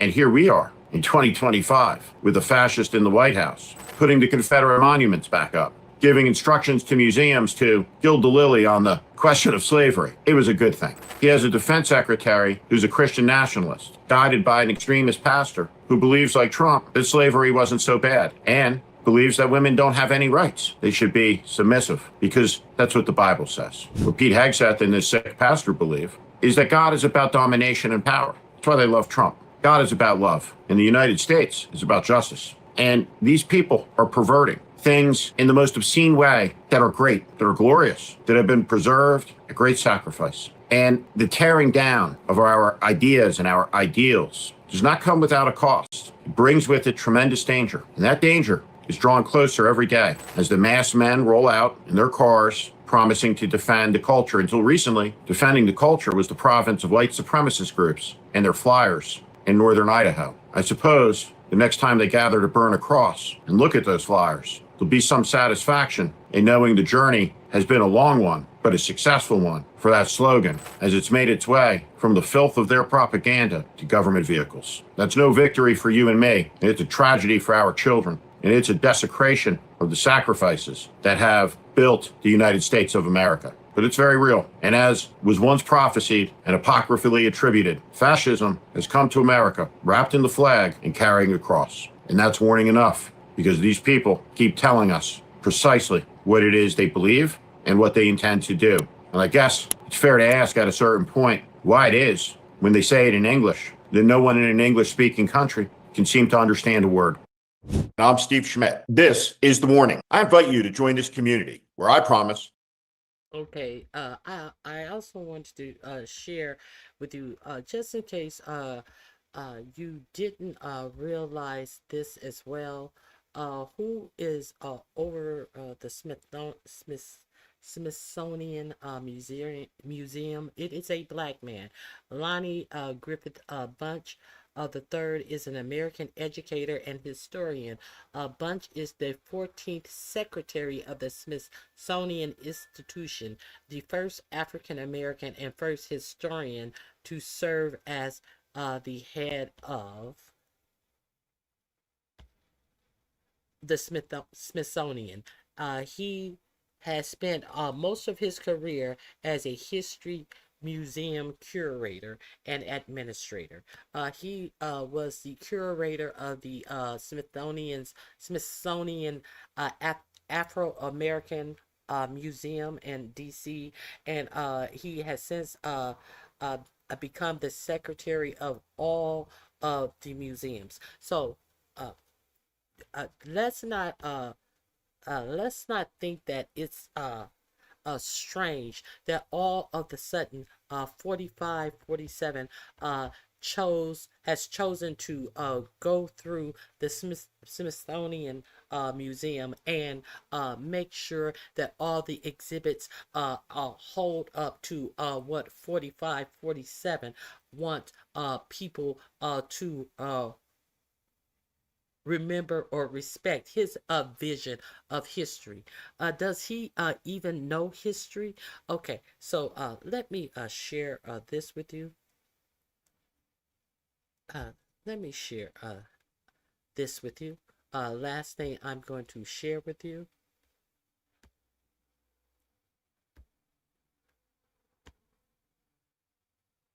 Letter to the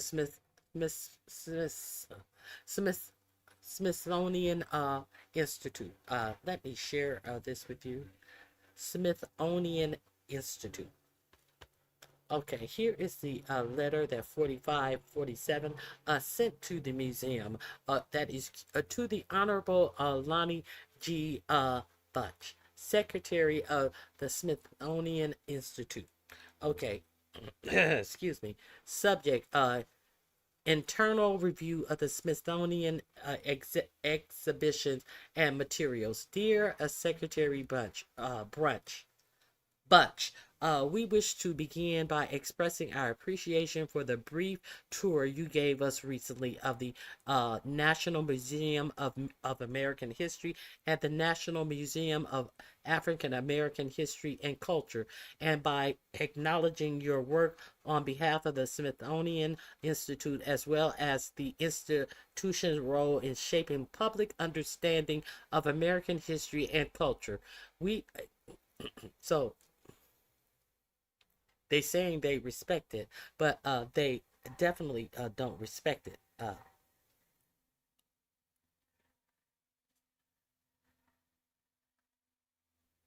We are completely aligned.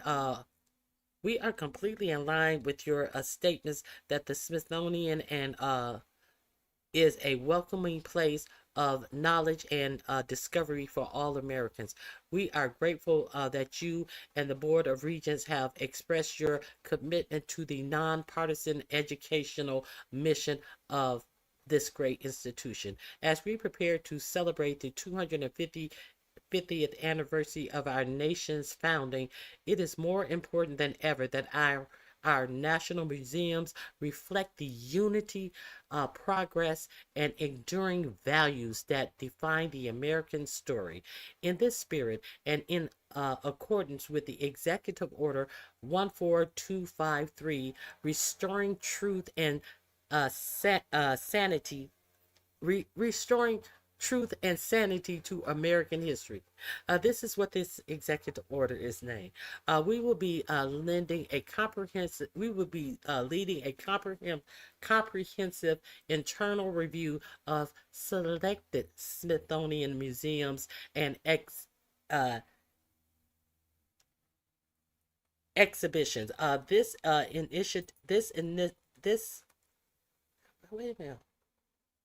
This initiative aims to ensure alignment with the President's directive to celebrate Americans' exceptionalism. They have none. Remove divisive or partisan narratives and restore confidence in our shared cultural institutions. This review is a constructive and collaborative effort, one rooted in respect for the Smithsonian visual mission and its extraordinary contribution. Our goal is not to interfere with the day-to-day operations or curator staff, but rather than to support, oh my goodness, Lord, excuse me, but rather than to support a broader vision of excellence that highlights historically accurate, uplifting, and inclusive portrayals of American heritage. The review will focus on several key areas: public-facing content, a review of exhibition text, wall, what is this? Dictates, websites, educational materials, and digital and social media content to assess tone, historical framing, and alignment with American ideas. Curator process. A series of interviews with curators and senior staff to better understand the selection process, exhibition approval, workflows, an array of frameworks currently guided by exhibition content, exhibition planning, a review of current and future exhibitions with particular attention to those planned for the 250th anniversary of the Declaration of Independence.